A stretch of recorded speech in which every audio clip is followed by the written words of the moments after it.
Today, Toronto won the lottery, and did the hobby win it too? Our fireside hobby chat with Jason Masherah, and we share our Expo pickups and a whole lot more. Welcome back to episode 392 of the Hockey Cards Gongshow podcast, presented by our good friends at Upper Deck. Josh!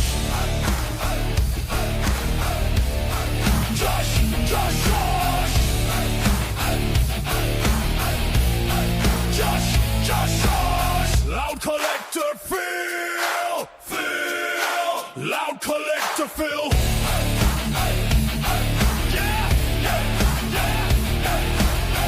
Baba Louie, Baba Louie, yeah. Baba Louie, Baba Louie.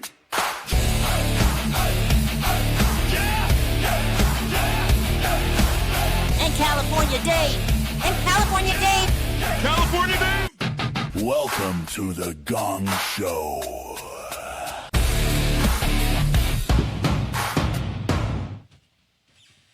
Welcome back, hobby family. Hello, Philip. Hello, Dave. Hi, Baba Louie. How are you guys doing? Yo. Great. How's the post-Expo hangover? Sucks working Terrible. again. Yeah. Anyone else been extremely tired since I got home? Lethargic. That's the word. Yeah, lethargic's the word. I'm so tired from having so much fun. I hate know. that. Sad. Yeah, it's pathetic. I've taken a nap both days I've been home. I'm that guy now. I think I'm probably going to be like, oh, where's Grandpa? Nah, it's taking a nap. Don't change the channel. I was watching that. Don't change the channel. Yeah. Like in my lazy boy chair or something like that in 20 years. Who knows? But I'm tired. Louis, you got the post-Expo plague. I did. How are you doing? Are you going to survive? Gonna survive, recovering, but All right. yeah, not fun. Big show today, boys. We're going to conclude our Expo coverage. Got some fun stuff in store. Regular Gong Show programming resumes on Monday. Should be a Spike Lee weekly 7. Excited to get back into the world of hockey. Let's start with the announcement. So the remaining Gong Show Reloaded will be available only now for a short time with Grant's breaks. Grant from GP Sports. Thank you to everyone who picked up a box at the Spring Expo. We got to see a number of people pull some bangers, and that's always fun to see. So if you want to get in on the Expo exclusive Reloaded action, you're going to want to go to gpsportcards.com and check out Grant's breaks. Our breaks, Gong Show breaks, starts this Saturday, our inaugural stream. Oh, boy. Do we get like a plaque or something like that? A trophy? A ribbon? I don't know. Be determined. To be determined. Well, there's an angel watching over our shoulders to guide us. Oh, a Steve Angel? That'd be weird. That'd be odd. Crushing our shoulders. Yeah. You can get your spots right now at gongshowbreaks.com. Again, gongshowbreaks.com. We've partnered with GP Sports to bring their style and credibility to the U.S. scene for hockey breaks. I heard the U.S. is a pretty happening place, Phil. Kind of where you want to be.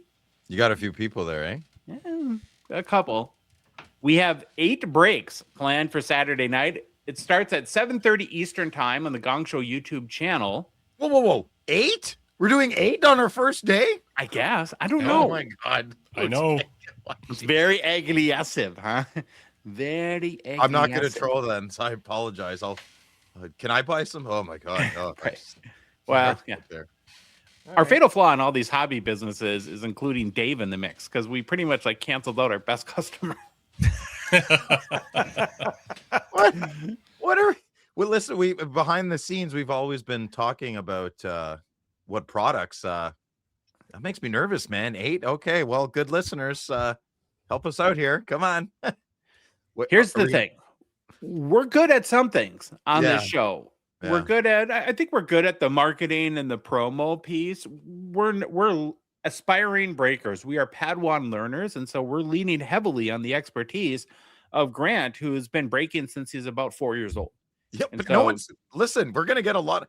We're gonna be like, there's 500 people watching on YouTube, and we sold 3 break spots. Everyone's just looking for the train wreck. Yeah. Well, hey. Oh, we'll Train take wrecks it. are fun. Whatever. Oh my God. Yeah. Wouldn't be our first, Phil. No. So- Listen. I have nothing but confidence. I am not shaken and unnerved. No. No, Well, we if got you're- Gongso Reloaded. We crushed it. I'm so proud of that. This is Mhm. potato patata. Yeah. If we have to earn people's business, we will, and we'll grind it out. And we're definitely gonna see this through. But even if you don't buy a spot, we want to have you come hang out in the chat. That's always fun. Just another Well, opportunity. yeah. I kind of don't like it when I'm in Grant's breaks moderating and dropping the hammer. And I used to not like it. People are just kind of hanging out. And I'm like, listen, if you didn't buy a spot, what are you commenting? I have turned a new leaf. Think of it as a lounge area. And that there's some action there. And we're all hanging out, having some drinks, having some tokes, and whatever your jam is, whatever, or nothing. Glass of water is probably the best. And hang out and have fun. So I think that's great. We should massage that and nurture the invite. You don't have to buy something. Come hang out, Are you monitoring this, Phil? I don't know. Josh hasn't told me yet. I applied. I'll monitor. Well, Oh. there's a hall monitor for his pets, and then there's one that's in the breaks. So what's it going to be? I don't like hall monitor. I like, how about like Big Brother supervisor or something? Safety net. I'm a safety net. I'll gotcha. Well, Grant is coming to America. He'll be here. Coming to America. Oh, sorry. Come up while we're doing the Slab Sharks live show. And then he'll be at my house, and he's going to do his breaks from our new break-in studio in Louis' basement. We're fancy like that on Friday, and then and then Grant and Marco will be doing the Gong Show break on Saturday night. You want to get a chance to meet Marco. Very excited for that. He'll be hanging out with us all weekend too. So I just want to highlight a couple of the breaks we have planned. Wet the whistle a little bit for some people.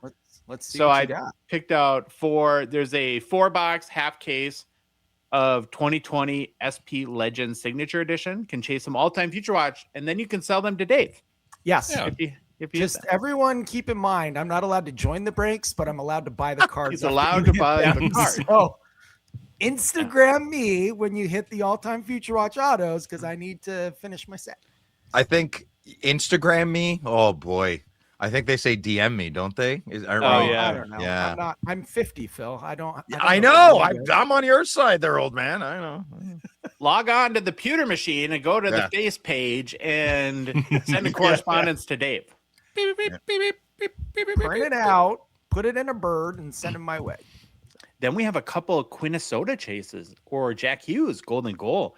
We have a break with 2019-20, the Cup, a 3-box inner. So we're going to be breaking some Cup. That'll be fun. This is great. Okay. Trevor Moore, Trevor. Thousand Oaks hero. Dave, don't all-time make us go Trevor bankrupt before Moore. we even made $1. Jesus. Yeah, Dave. Yeah. Yes. He's done. Am I muted already? Well, Josh can't seem to find the button. No, I was going to find it. I was going to say, here's all the Trevor Moore spots selling. Yeah. I was slow to the uptick on the button. Sorry there. Oh, also 2019 O-Pee-Chee Platinum, an 8-box case break. So some Quinnesota seismic golds, maybe rookies. That would be awesome. Then there's a couple other ones. There's a mega mixer. Those are Grant's big. Well, I guess our big ones now. 2020 the Cup. There's Stature, Premier, Clear Cut, Expo buybacks, and then a big Expo buybacks mixer. Grant was buying 24/7 at the Spring Expo, and so you can just do a break of all the, I guess, buybacks of some of the heat that he picked up from the Expo. So I'm very, very excited. Nervous. Those mega mixers are amazing. I love those. Those are my favorite ones when I join the breaks. So yeah. So, couple of questions here.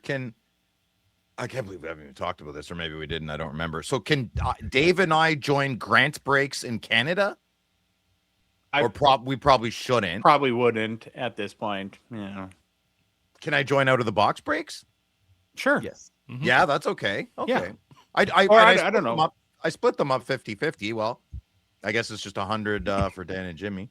Okay, my next question is No. I don't remember. Was your question, are we going to sell Reloaded in Gong Show breaks? Yeah, how'd you know that? That's crazy. Yes, Reloaded. Yeah. No, we're not. Oh. We're going to do buybacks, but the cards will come from Grant. They'll be sourced from him, but we're not our Gong Show Reloaded. So what's as part of it, it's the same reason why you can't buy into his breaks. We just don't want any notions of impropriety. Makes sense. I would love to. I mean, it'd be amazing if we could. But they'll be available in Grant's breaks. So, Well, then what? I don't know. How does that reverse Uno card make sense? I don't know. Crap. That's okay. We're making it up as we go, Phil. Come on. I got a request. Oh, Yeah. are we live? Instead of mega mixers, I think we need to switch it up. Could we call it like Gongshow screwdrivers? Ew, no. Unless we can have it like Gongshow blunts. Goes the other No. way. And I don't think that's a good business decision. So they X each other out. I was a lot closer keeping it within the drink thing. Mega mixers, screwdriver, Oh, I didn't even get that. Yeah. Oh, okay. top Yeah, shelf Long Island. I don't know. I didn't. something No, different. sorry, Louis. I right over my head. We're leaving all those decisions to Grant for now. We're just gonna learn and promo, and because we want to do this the right way and the best way, and that's why we're partnering with Grant. And so, cross your fingers that this weekend goes well, and we'll just keep at it. If it's a train wreck, it'll be fun, but it'll be good content both ways. What do we always say? When you do content, you can never lose, right? So if we don't sell a break spot, we'll just roll it to the next one, right? That's kind of how we do it. Yeah, That'll be you get flogged for every break spot we don't sell. Did we tell you that? Flogged? I don't want to get flogged. House Marsh chooses not to get flogged. Okay. House Madigan, get out of here. Well, and weird competing programming at the exact time, we'll be live from Minnesota doing GP's breaks. Friday Nights with Phil will be going on. Maybe you guys should do like a live check-in or something like that. But what else are you going to be doing on your show, Phil? Well, that's a different day. We're on Friday. We're on Saturday for the breaks. Grant's doing his Grant- breaks from here. Oh, right. Yeah. Well, medium to high show. Dave and I are going to recap the recap of our show. We're also going to show our cards in depth, right, David? Yes. In Because depth. Right. We are. at the And, end of the show, I'm doing my personal pickups, but there was far too many to show all of Yeah. them. So So- I'll do all of them. Yeah, me Friday too. Night with Phil. This is just going to be a taste of what I. So 12 here- hours later. Exactly. Here's the problem. Sometimes when I lunch. mention something on the Gong Show, I don't feel like I should mention it again on Friday Nights with Phil. But at the show, a lot of people ask me questions. They're like, "Oh, you never followed up on that thing from Friday Nights with Phil." I can't remember an example. And then I said, "Oh yeah, I did on the podcast." Well, they don't listen to the podcast; they just watch Friday. Yeah. So- Well, I'm not realizing that. So the reason I don't want to show my cards on Friday Nights with Phil because it's live and my cards look like poo, and I don't want my cards to look poopy. I want my cards to look good. So I want to make my own video. Well, I can do both, right? Right? I could do both, and that's okay. Is that fine? I think that's fine. Yeah, there's Definitely. Venn diagrams, right? There's Gong Show fans, Friday Nights with Phil fans, and then there's Yeah. a certain amount of intersection. Okay. Inner Plus, what? some Section. cards definitely need to be seen more than one time. Mhm. Yeah, I can't like my Gretzky's, my Waz. I got some Crosby. Like, oh, here, like live, the bid rate is crap. It's all pixely. But when I do it recorded, A1, You can I'll do do it both. twice. I'll even Yeah. watch it twice. Third, fourth, fifth time. No, Bring but it. it's I don't too much of me tires me, right? But no one's forcing anyone to go watch a YouTube video. So there you go. I'm glad we talked that out. Good. All right. One last reminder before we get it started. A reminder that our show, this show, the Hockey Cards Gongshow podcast, we are a Patreon podcast. What that means, of course, is we do rely on the support of the good listener and good watcher like yourself out there to help us cover show expenses, produce what we hope to be more and better hockey card content, and then fund initiatives, even in a small way to grow the hobby. You can support us for as little as $5, 5 smackaroos a month. You get access to our Discord, our exclusive Discord show, Behind the Bench with Neil, who's wallowing in the playoffs like us Wild fans right now. Can I just say real quick, our No. house was a disaster without Neil being there all week. We missed it. It was pretty bad. Yeah. we And there missed wasn't it. even any fireball drinking. It wasn't the same. We did miss the fireball too. So I wouldn't be lighting any matches in that fart house of men. My lord. It's pretty The gaseous record in too. there. Can we say Oh. like that Sylvan takes the cake with the fart machine? Yes, for the week too. Every expo, Sylvan's like, "Oh, I don't know why I'm so gassy. Maybe you're just a really, really gassy person." Which I don't understand. It's I've never liked this. I mean, you've kind of been like this for like 4 years. Well, if you join Discord, you can make new friends, get a house, and fart together. I guess. Oh, The I'd Expo. rather- Yeah. Oh boy, what was I going to say? Nothing. Oh, also on our plan, no Discord, we do Patreon. fun stuff like fantasy hockey. We do playoff challenge, scavenger hunt, a lot of cool things. If you want to support us, it's very easy to do. Go to our website, hockeycardsgongshow.com. Click on the Become a Patron link at the top of the page, or go to Patreon directly, patreon.com, and search for us. We are the Hockey Cards Gong Show. Link in our show description, both the podcast apps and YouTube, and in our Instagram and TikTok profiles too. Baba Louie, Heyo. we have, I think, 5 new patrons since our last show. Wow. And Yeah. we want to give them a nice little shout out. So we'll do that now. We'll do a shout out. Up first, Jay Sisso. JC Isso? Jay Sisso? Oh, Jay Sisso. That's good. I'm guessing he's Also- cool. Like if your name's Jay Sisso, Italian. you're kind of probably yeah. Italian. Yeah. Okay. Like, oh wait, what are you doing? "Yeah, I'm going to Jay Sisso's party. You want to come? Yeah. Sounds like a sports agent. Yeah. Rolling the Jay Sissos. Sisso, let us know if you're cool or not. Yeah. Be honest. My Yeah. mom says I'm pretty cool. Then we got Vet10_19 in the house. Is that a Welcome. robot? Right on.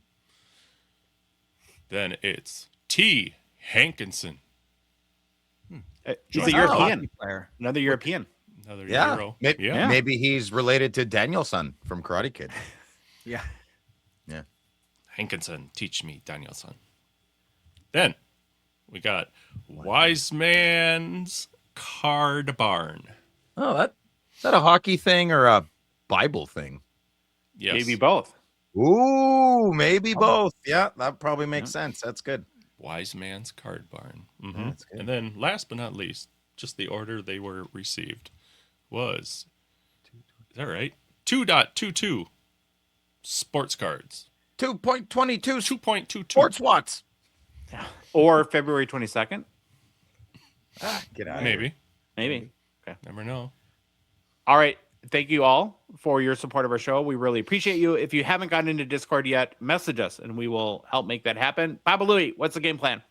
The game plan is starting off with get to know your Hall of Famers. Then it's some hobby news. After that, we will get into some of our final Expo thoughts. After that, Josh had an interview with Upper Deck's Jason Masherah.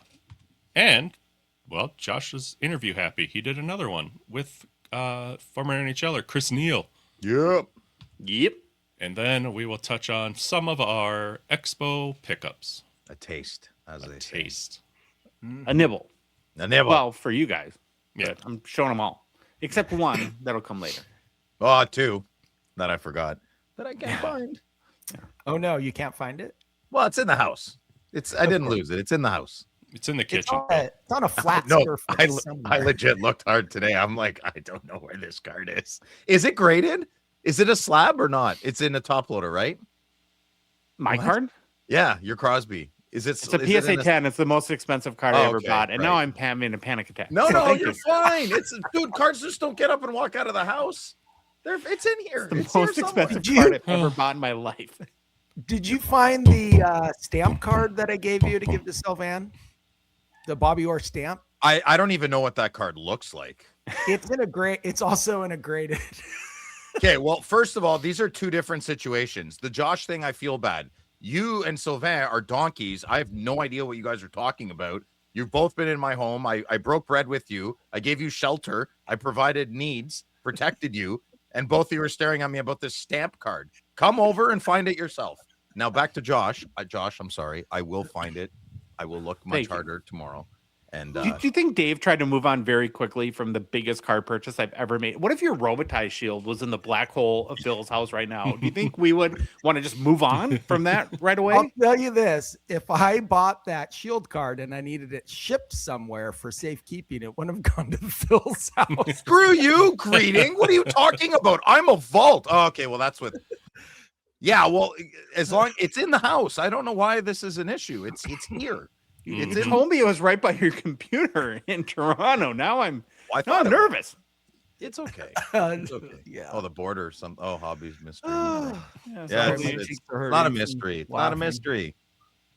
Josh. You're okay. Don't. It's okay. Yeah. It's great. Josh, Okay. Josh looked fine. Moving right along. Let's get today's show rolling with a Get to Know Your Hall of Famers series. It's where we're profiling every single Hockey Hall of Fame player who ever lived. We started with the very first Hall of Fame class that was inducted in the year 1945 and have since been working our way to the present day. For each player, we do a quick bio, cover why you should care about them, then take a peek at some of their cards. Today's Hall of Famer we're going to learn some more about is George Armstrong. Oh, Leaf. I don't know much about him, but finally a Leaf. Yeah, finally. You got We'll talk about the Leafs. Mahovlich, Dave Keon, Sittler, and George Armstrong. I don't know anybody else. Dave, can you tell us one thing, even one thing about old George Armstrong? He played for the Toronto Maple Leafs and he was a captain, according to the picture. You're very intuitive. I know he played a very, very long time, and that's honestly probably the only thing I know about. I honestly know nothing about George Armstrong. Well, Was we'll he pay related attention. to the other Armstrong? The one who took Charles Neil? steroids? Yeah. The moon guy, or maybe the guy who walked in the Hollywood studio? I don't know. I'm sure he's Hey, related. stop. to He A. walked on the moon. Come on. Don't be silly. George Edward Armstrong lived from 1930 until passing away at the age of 90 years old in 2021. He was born in Skeid, Ontario, died in Toronto.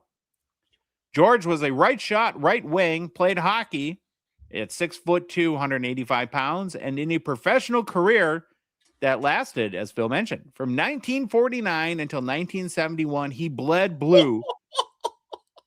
So that's way longer than I thought. I thought maybe like 18 years or something. Holy crap. Yeah, that is. What is with these old farts? Something in the water, eh? I guess. Is he from Saskatchewan? No, Seems he's to from be. Ontario, Skeid. Okay. Yeah, you said that, eh? Yeah. George only played for the Toronto Maple Leafs. Oh, so cute. 1,188 total games with the Leafs, which is the most all-time for any player with that storied franchise. Armstrong played in 7 NHL All-Star games, was the captain of the Leafs for 13 years, a 4-time Stanley Cup champion, and in those 1,188 games played, scored 296 goals, added 417 assists for 713 points, accumulated 721 penalty minutes, and 110 NHL playoff games, scored 36 goals, totaled 60 points with 52 penalty minutes.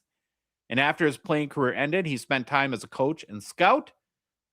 In fact, as a coach, won the Memorial Cup 2 times in 1973 and 1975, which is a big deal if you're in Canada. People don't really know about I don't think many people know about the Memorial Cup here in the U.S.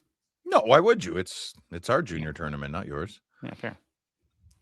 Is like the Hobie Baker Award a big deal in Canada? Do people get excited about No, that? we or don't no? care. I think we know what it is, though. I don't think you guys know Yeah. what Memorial Cup. You'd probably think it's like military based or something. Well, remember that whole thing about like other people know our stuff and we pretend like other people's stuff. Yeah, doesn't yeah. exist? You're Yeah. proud and American. ignorant. Yeah, American. It's kind of like how Canada knows about the Memorial Cup, but they don't know anything about the Stanley Cup because it hasn't visited there in a very long time. That was a good. Wow. One, Dave. I don't know what was So more we impressive. we know a lot about the Stanley Cup, but the Memorial Cup just kind of skips. Yeah, over. I know. Don't. And if you go a third time, it's not going to be a funny joke. Don't learn from Josh. Learn from me. Don't. So just leave it, Dave. Just let it So- fester. It was perfect. It was perfect. It I was think good. Dave brushed his teeth with piss and vinegar today, Phil. That's good. It's okay. I know he loves us. Okay. Why you should care about George Armstrong. His hockey path started in Northern Ontario, where he came out of the Sudbury. Oh, was he a Sudbury Blueberry Bulldog? Area hockey scene before the Maple Leafs organization began moving him through its development system. In 1947-48, Armstrong had a breakout junior season with the Stratford Crowlers, whatever that is, leading the OHA Junior League in assists and points and winning the Red Tilson Trophy as the league's most valuable player. That next season, Armstrong moved up to the Toronto Marlboros, Cowboy Killers, where he continued to show he was more than just a promising prospect by putting up strong numbers at both the junior and senior levels. By 1949-50, Armstrong was captain of the senior Marlboros and dominated the OHA senior division with 64 goals and 115 points in just 39 games. That's a lot. Pretty good. That same 1949-50 season, he won again the Red Tilson Trophy, showing that his Stratford breakout was not just a one-year fluke. Armstrong made his NHL debut with the Toronto Maple Leafs on December 3rd, 1949, getting a brief 2-game look before returning to the Marlboros. He was not eligible for a Young Guns and extended. They had to wait till the next year. Yeah, that extended back then. They did not. No. In 1950, Armstrong helped the Toronto Marlboros win the Allen Cup as senior amateur champions of Canada, adding another major achievement before he became a full-time NHL player. During that Allen Cup run, Armstrong was also given the name Chief, which came from his Indigenous background and followed him for the rest of his hockey life. When Armstrong turned professional, the Leafs sent him to the Pittsburgh Hornets of the AHL, where he played in 71 games in the 1950-51 season and continued building the complete hardworking style that would define him. In 1951-52, Armstrong was still with Pittsburgh when injuries to his hands and wrists did not stop him from becoming one of the AHL's top offensive players by midseason. The Maple Leafs recalled Armstrong during the 1951-52 season. He scored his first NHL goal against the Montreal Canadiens goalie Jerry McNeil. That first NHL goal is historically significant because it has been credited as the first NHL goal scored by a player of Indigenous heritage. Oh, That's cool. That's very cool. Yeah. Makes me think of our good friend Name, who I haven't heard from in a while. Name Cardinal, who did the Indigenous hockey card set with Upper Deck. So, hey, Name, if you're out there listening. Armstrong became a full-time Maple Leaf in 1952-53, even though he had to deal with a separated shoulder early that season. Through the mid-1950s, he developed into the kind of player coaches trusted, not always flashy, but durable, responsible, physical, and useful in every situation. In 1955-56, he had one of his strongest offensive seasons, finishing with 48 points and earning a place in the NHL All-Star game. In 1956-57, Armstrong led the Maple Leafs in scoring with 44 points, even though he missed 14 games, showing how important he had become to a struggling Toronto team. The Maple Leafs named Armstrong captain in the late 1950s and eventually became one of the longest-serving captains in franchise history. His leadership was respected so much that Conn Smythe later called him the best captain the Maple Leafs ever had. Armstrong led Toronto back to the Stanley Cup final in 1959, but the Leafs ran into the Montreal Canadiens dynasty and lost the series. Toronto reached the final again in 1960, and although the Leafs lost to Montreal once more, Armstrong helped the team back into serious contention. Yeah, lose. In 1962, Armstrong captained the Leafs to their first Stanley Cup of his career, ending Toronto's championship drought and starting one of the great stretches in franchise history. In 1963, he captained Toronto to their second straight Stanley Cup, with the Leafs beating Detroit and proving the previous year was not a one-off. In 1964, he captained the Leafs to a third straight Stanley Cup, a run remembered partly for Bob Bond's famous broken ankle overtime goal in Game 6 against Detroit. In 1967, Armstrong captained an older Maple Leafs team that upset the Montreal Canadiens in the Stanley Cup final, giving Toronto its fourth Stanley Cup championship of the decade and the last one that they've won since, I believe. Yeah, we all know that up here. That's a piece of information we're all very aware of. 1967. Wasn't even 4 series. It was 3. Well, he scored the empty net goal in Game 6 of the 1967 finals, sealing the cup for Toronto and scoring the final goal of the NHL's original 6 era. That's kind of interesting. That's a cool stat. Mm-hmm. Yes, and in the right places at the right times a lot of his career. He was like a journeyman, right? Kind of like why they put him in. Yeah. Relying, dependable. He played almost 1,200 games. Who has the most? Who's like played the most games of all time? Gordie Howe, it's got to be, no? I thought it's Ray Bork, isn't it? Oh, I don't know. Huh. Maybe Louis can look that up. Jagger, maybe. Armstrong kept playing after the 1967 championship and remained a steady presence through the expansion era, finishing his NHL career in 1970-71 with 296 goals, 713 points, and 1,188 games, all with the Toronto Maple Leafs. We'll take a quick look at his hobby market. The George Armstrong rookie card is in the 1952 Parker set, card number 51. PSA 8 pictured on YouTube's high selling copy sold for $2,280 in October 2017. It's very like drawing ish to me. Yeah, it's like Curious. One of the original copies of Curious George. Yeah, kind of with the yellow, the yellow top. The man with the yellow hat. You had the monkey in the background. His name is George. Yeah, I know. Got it. Awkward. I picked 3 other Armstrong Playing Days cards to feature. There's a 1957 Parker's card number 1. PSA 8 high selling copy sold for $4,850 in March of 2019. This is also the highest publicly selling George Armstrong card to date of any kind. Next card is a 1961 Parker's card number 17. PSA 10 highest selling copy sold for $1,961 US in July of 2018. Get it? Sold for $1,961. Get it? No. What year is the card? Oh, 1961. Got it. Oh, Neil Armstrong. Was that when you landed on the moon? No, it's No, a that's the year. 1961 Parker's, and that's what it sold for. So somebody made that offer on probably eBay to be cute. Yeah. The card was made in 1961 and it sold for $1961. He'll get it someday. Looks like Okay. George used some of his captain's money to buy maybe a tanning booth for his basement in this picture. Maybe. And then the final card is the 1966 Topps USA Test. It's card number 17.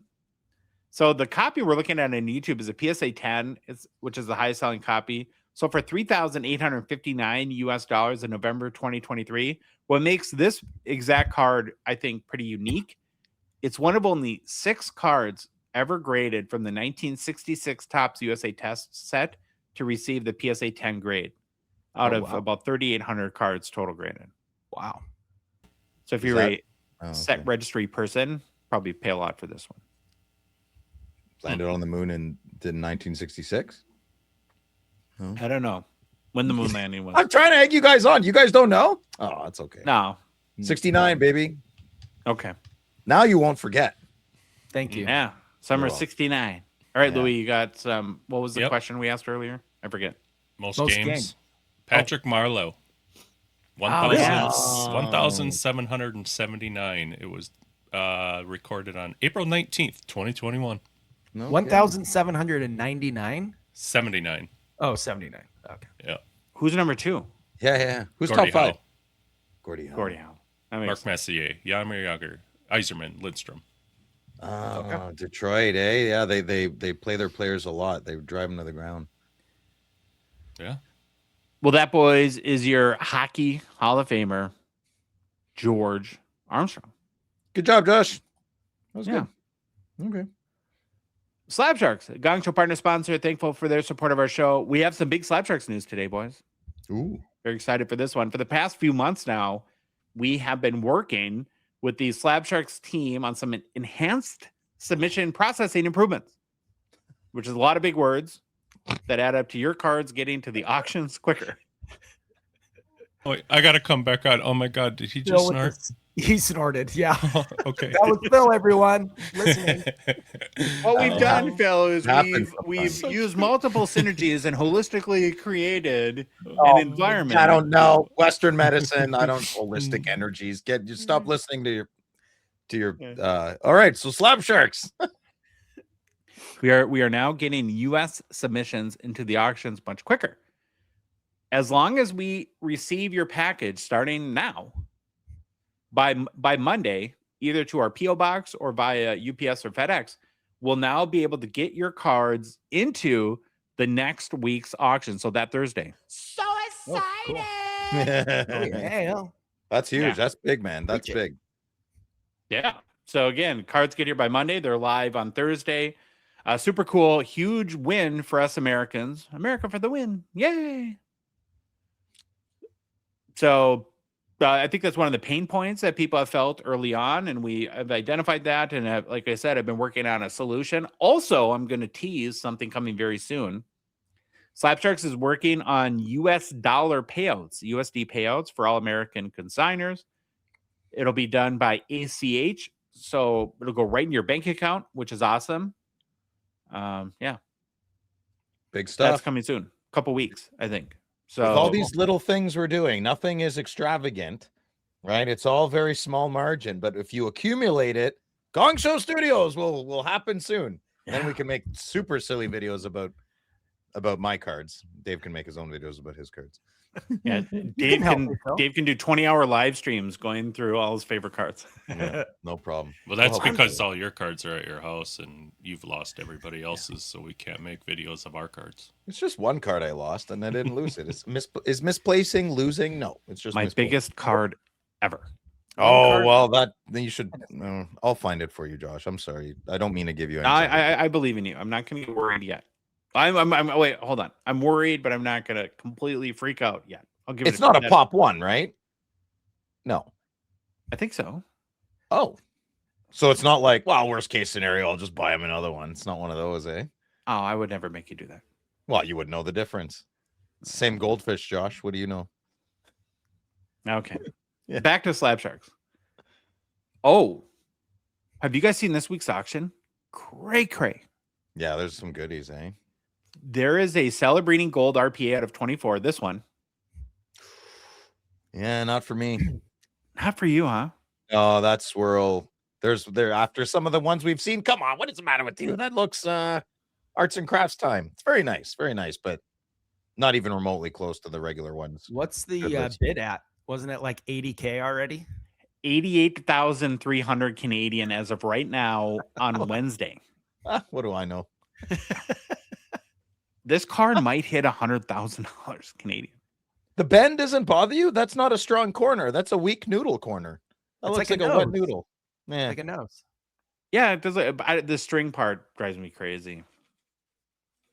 I know Yeah. people like that, but I can't do it. Josh doesn't like strings. Troy, OG Troy likes strings. Oh yeah. Come hang out with us tonight, starting at 8 p.m. Eastern. We'll be on the Gong Show YouTube channels. We cover all the key cards closing in the auction. It'll be 2D Sylvan, Phil, myself, and VGK Collector Phil. Yeah, Vegas. That'll be Yeah. good. Yeah, That'll you be guys fun. can bicker. Oh, please, Live. probably a pussycat. They're all pussycats. I don't know. I think he's going to bring the heat. The harder the typer, the less it in person, I find. With about 5,000 cards live in the auction, there's something for absolutely everyone. So to get in on the action, head to slapsharks.com, mark your favorites, get your early bids in. Also, if you want to visit the high rollers section on the Slapsharks website, the second Apex auction is live. I think 107 cards in Apex auction number 2. They're all valued at $5,000 and above. There's OV and Crosby RPAs, Matthew Schaefer, Young Guns Red Outburst, Kale McCarr, Shield Auto 101 from 2023 Ultimate. No Shane Pinto Young Guns, though. That's kind of weird. Shocking. Probably People sold are out. holding. No, they're sold out. Oh, to you. Because Phil bought them all. That's right. There's none left. Finally, Slapsharks is the best place to sell all your hockey cards, hands down. If you haven't tried it yet, you really should. They make your life so easy by doing all the work. Plus, your cards get listed in the biggest weekly hockey auction there is, giving you a great chance to get top dollar for your cards. So for complete consignment information, including payout rates, and to get the consignment process started today, head to slapsharks.com. Hobby news. Hobby news. Hobby news. Hobby news. There you go, Louie.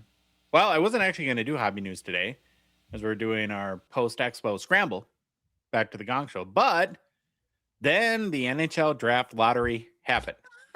That's what we're talking about. Okay. Oh, yeah. So on Tuesday night, the hockey world was shocked. Not by another wild loss, unfortunately. But the NHL Draft lottery was held, and the Toronto Maple Leafs will pick first in this summer's 2026 NHL entry draft. How does that hit you guys? My team's picking dead last, and I kind of laughed at. I was watching it live. It was pretty funny. I love Jeff O'Neill. I'm a big Jeff O'Neill guy, and he lost it, so I was happy for them, but not for the blue team. You know. Yeah. Overall, Do you think it's like I do not think it's rigged? no.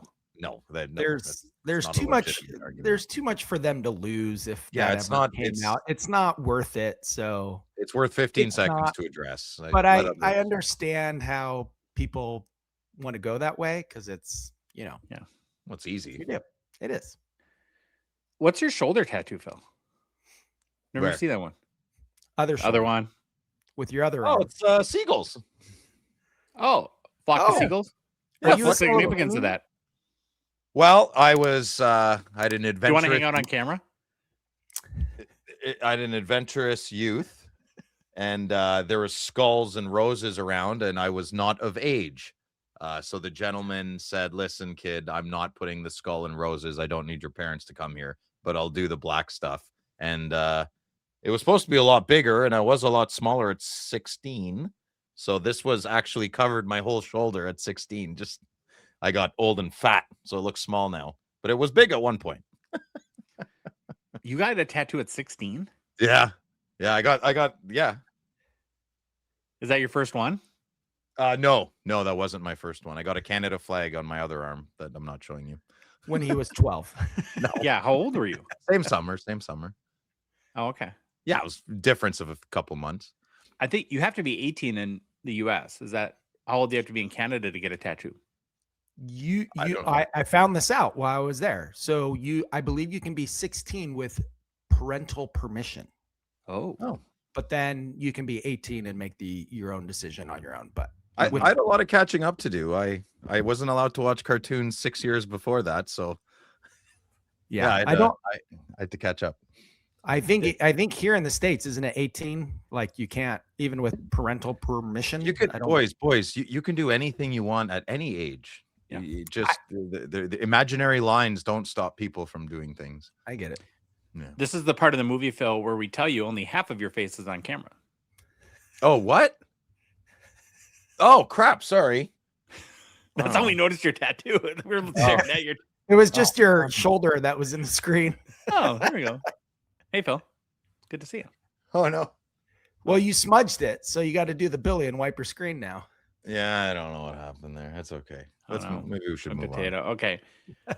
Overall, Toronto had an 8.5% chance of getting the first overall pick. So you're telling me there's a chance? on.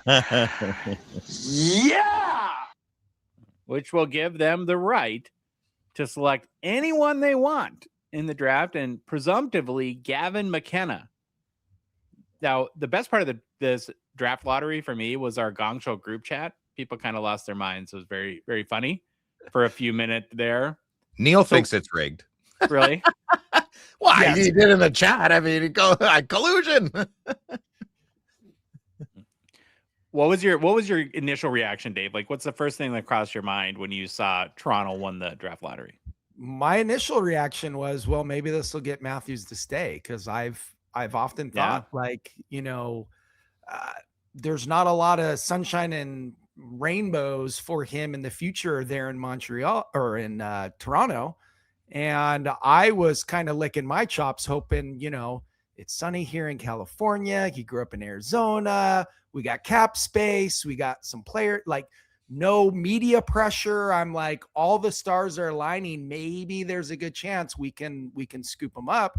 And now with this draft pick, and most likely we know who's going to be playing with him and setting up for goals, I'm kind of like, well, maybe now that they're going to be able to hold on to Matthews. So that's my thought. Do you think, Phil, that this increases the odds that Austin Matthews stays in Toronto? 15%, maybe 20%. Not even 20. No, I think Austin Matthews has decided what he wants to do. I think he maybe just wants some time off, and he'll firm up what he decides wants to do. But I think it helps a little bit. There's a lot of talk of them trading the first pick to San Jose, to get some prospects, trade down. I think I don't know too much about the draft this year. I tried to look some up a little bit ago, but everybody after McKenna is pretty wide open. Like there's a guy, Caleb Malholtra, I like. Some people have him 8th, some people have him 2nd. You know, I can't remember any. No, I got some of the other names. Stenberg. I'm not Ivar Stenberg, Okay, Caleb there you go. Malhotra, Carson Carrolls, Chase Reed, and Keaton Chase Bearhoff. Reed. He's a big one. So Chase Reed will probably, but see, even people have Chase at like 4th because Stenberg, they see something in Sten.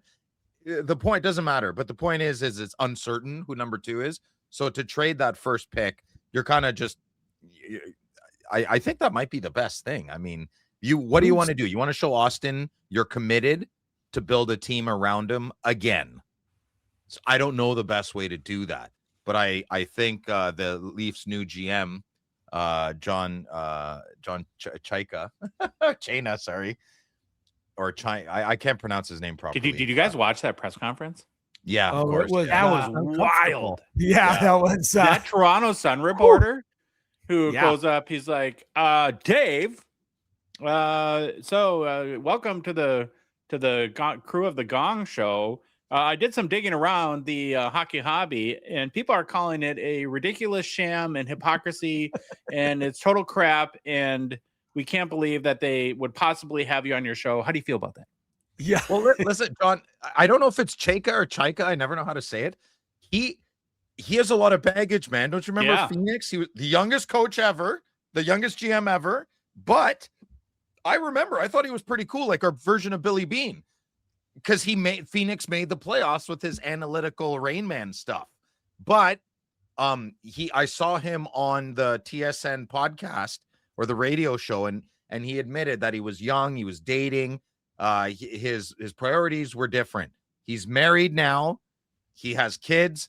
Not that that's the be all and end all, but that shows you maybe he's in a different mindset. Here's the thing. There's some people in this world that just rub a lot of people the wrong way. We all have our people that we don't like and here and there, but that's pretty average. I think the way he carries himself and the way he speaks is extremely unlikable.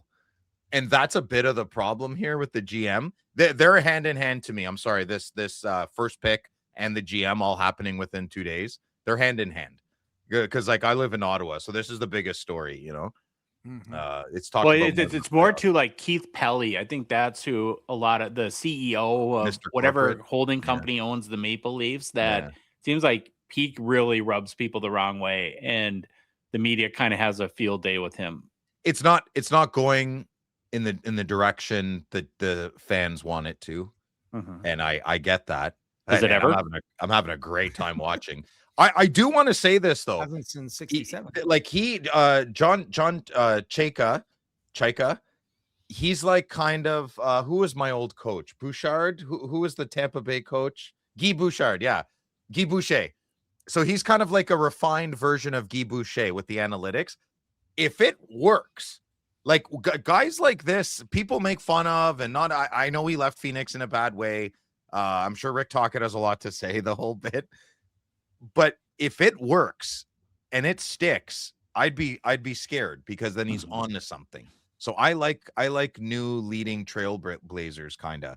I just think he's a very unlikable human, but give him a chance. Right now, it's done. Jeff O'Neill said it today. It's done. There's nothing we can do. Now you have to let the whole thing breathe, and let's see what happens. I'm curious. I mean, let's see how the beginning of the season goes. You know, is Berube still going to be there? I think so. We'll see. The two issues in Phoenix or Arizona, whichever they were at the time. I think that they did some extra workouts that were kind of illegal leading up to a draft, and the franchise got dinged for that. And then he also got personally suspended. I think he tried to weasel his way out of the organization into Pittsburgh while he was still under contract, which is a big NHL no. He interviewed for a job or something. Yes, I remember something like that. Yeah, without permission or something like that.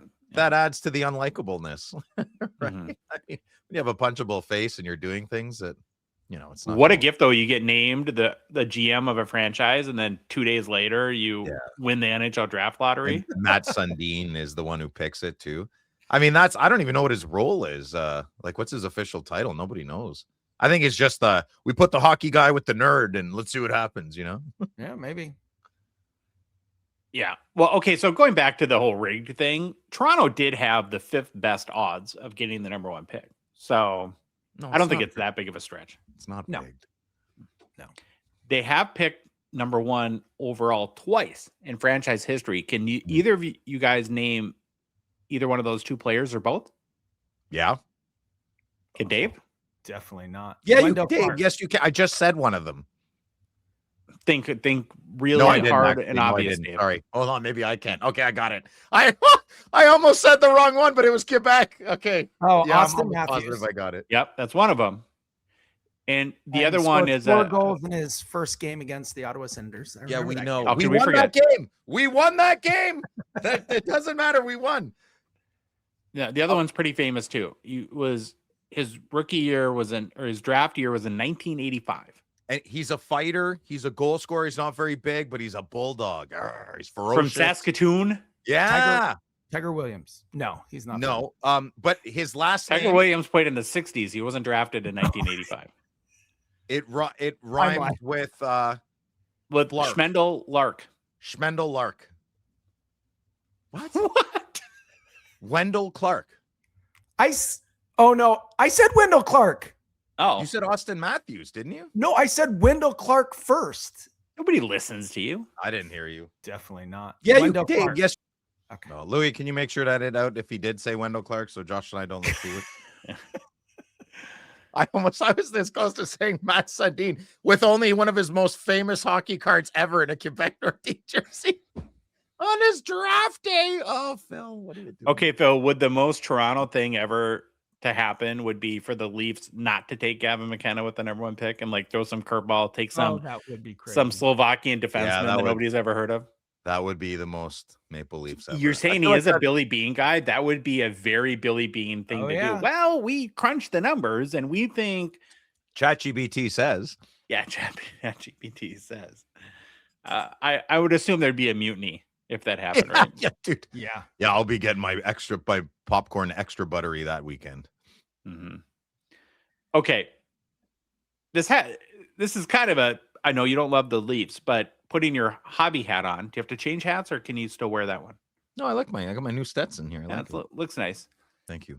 This is pretty much the dream scenario if you're Upper Deck, who's more excited? The new Yeah. CEO of or GM of the Maple Leafs or Upper Deck at that announcement? Because no kidding. Yeah, pretty juicy stuff there. Yeah. If he goes to Vancouver, it's kind of like, oh, it's a much better market for him to go to Toronto than to go to Vancouver. Sorry, Vancouver. it's the market because in all honesty, there's so many hobby chases on Montreal right now that to add Gavin McKenna to that mix would be a little confusing. Or I guess in your scenario, Phil, if they did trade the pick to San Jose and presumptively they pick McKenna, now you have a Sharks team in that scenario with Macklin Celebrini, Will Smith, Michael Misa, and Gavin McKenna. Not to mention Tyler Toffoli. Oh, God. What about first pick Matthews and they get Will Smith on the return and a couple of picks next year? I don't know. Something crazy could happen, man. Who knows? Matthews with Celebrini? No, thank you. I mean, if My lord. if My they know God. Matthews isn't staying, there's nothing they can do to talk him into it, then they might. I do not know why he would want to stay. I would be pushing for what I just said. Send me to San Jose. Something. I don't know. How would that work though? Would you move one to wing or would you have Celebrini? You make it work. No, you split them up. I don't know. Yeah. I don't know. It's just fun to play armchair GM. Cares I'd put Celebrini on defense to make that work. He'd play well. Fedorov it. Think about this for a second. So in 2023, we had the whole Bedardapalooza. Then we have Macklin Mania in 2024. Now we have Schaefer and Damadov in 2025.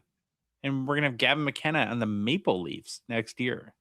So anyone praying for cheap flagship? Good luck. Yeah, he's got a cool name too. He kind of I heard a lot of Mitch Marner kind of vibes. Like he's not a superstar, but he's a superstar. If it sticks, it'll go well for him. So Yeah. we'll see what happens. I'm really hoping Bedsy lights it up next year. I think that kid's gonna pop in 50 next year. I think he will. He will. So rounding out the top 5 in the lottery, you had Sharks at number 2, so they should get hopefully a good player. To love to see them get a winger for Macklin. Who's the big defenseman in the draft? I heard they need a defenseman though. They might look at the best. Yeah, I think Carter Verhoff is the only one Keaton Verhoff is the only one I know. I don't know which. Phil Stenberg, Malhotra, Carroll or Reed. Over 6 feet. I'm pretty sure. Is he a D man or a forward? I don't know. I don't either. I thought his name was Ivan. So it's Ivar. Yeah, the engine well, driver. Wrong on that one too. I know very little this year. Very little. At number 3 will be Vancouver, who desperately need anyone for hockey and hobby. Then Chicago gets the 4th pick. So pick somebody good. Pick a winger for Bedard, please. The second pick's going to be the same as the 5th, kind of. It's one of those drafts. See what happens. And then the Rangers get number 5. So another important hobby market there too. But quite the stunner. So next year is going to be another nutty year in the hobby, it looks like. Yeah, should be good. Okay, we're going to move on to kind of our conclusion of the Spring Expo coverage. I guess we go wall to wall here on the Gong Show. A couple of great interviews to show and play for you that we recorded while in Toronto last week. And then we'll end the show by sharing some of our key Expo pickups. Before we get that, though, I want to leave it open to everyone. And Louis, you can chime in if you have any thoughts too. Any kind of final thoughts or reflections for you guys? Phil, you said, I think on our recap show that it was one of your top expos ever. Do you still feel that way? Very much so, Madigan. Great people. All the people I met, too many to even name. Big shout out to my boy Mike Foster, though. Check him out, Mike Foster Creations on Instagram, any social media. I think we all as a group had a great time with Mike. Yes. And he almost didn't even come. And Mike, as I told you, I'm very happy you came. I love you, brother. And we had some good memories, good times. Definitely see Mike hanging out with us in the future. And very fortunate too, man. One of the most talented artists I've ever seen. And one of the best guys I've ever met. So far, so good. What else happened at the expo? I got way, way more cards than I thought I would. So I was very, very happy there. Had some deals lined up. That was very excellent. Everything went smooth. Our production went smooth for the most part. The drives went smooth for the most part. I had a couple of emergencies on the way home, but I made it to the washroom, so nobody worry there. To you. Yeah, you guys, the boys bought me birthday cake. That was very generous. Thank you. And I had a piece. No, I didn't. You didn't. Oh. You liar. I'm not lying. I did not have any of that cake. No. It looked really good though. You guys enjoyed it. I had a couple pieces. It was good. I'm sure I tasted a lot of it with all the farts in my mouth by Sunday, but probably just not in the first version. Yeah. We got to hang out a little bit more with your Juice Lab boys from Ottawa. That was fun. That was fun. Yeah, we did. Dave and I went and did a video with the Juice Labs. Go give them a shout. Adrian, Guidezug, G, what's up? Nick wasn't there, which is okay. But Coleman, Ontario Cards, big shout out to them. And that was fun, Dave, eh? Yeah, it was nice. Yeah, it was good. They pampered us. We walked in. They rubbed our feet. It was good. It was fantastic. Wow. Yeah. Overall, no, they didn't rub our feet. Crazy. We should rub theirs. They were very generous with us. It was a great video. Go check out that video on there. It's called Card Talk Canada. Go check them out on YouTube. Yeah, overall, nothing really stands out. Overall, it was just really good. Really, a good triple all the way around trip. I realized this trip that no matter how much money I bring, I always run out. There's no amount of money I can bring. When did you run out this time? He's negative. I pretty much ran out on Friday, but I still had some funds Saturday, and I bought a couple of small cards. And then I remember we made this deal pre-expo where I was buying a card. It was $400 Canadian. So I gave Chandler the money because Chandler was part of the deal. And then there was a problem. It sounded like maybe we weren't going to do the deal. And the night before Sunday, I'm looking through my stuff, and all of a sudden I have $400 that I didn't know I had, and I was all excited. And then I realized it was just paying me back for the card that I previously purchased. But anyways, that deal went through and ended up going towards that card. Anyways, so I didn't actually have those funds. the cycle that you're pretty much in now is, and this is going to be a problem for you going forward, is that you come to the expo owing so many people money that it depletes your funds to actually. So you're just like you're like serially in debt. I was just about to say, I don't owe anybody money, but no, I do. That's I true. owe Grandma a lot of money. So never mind.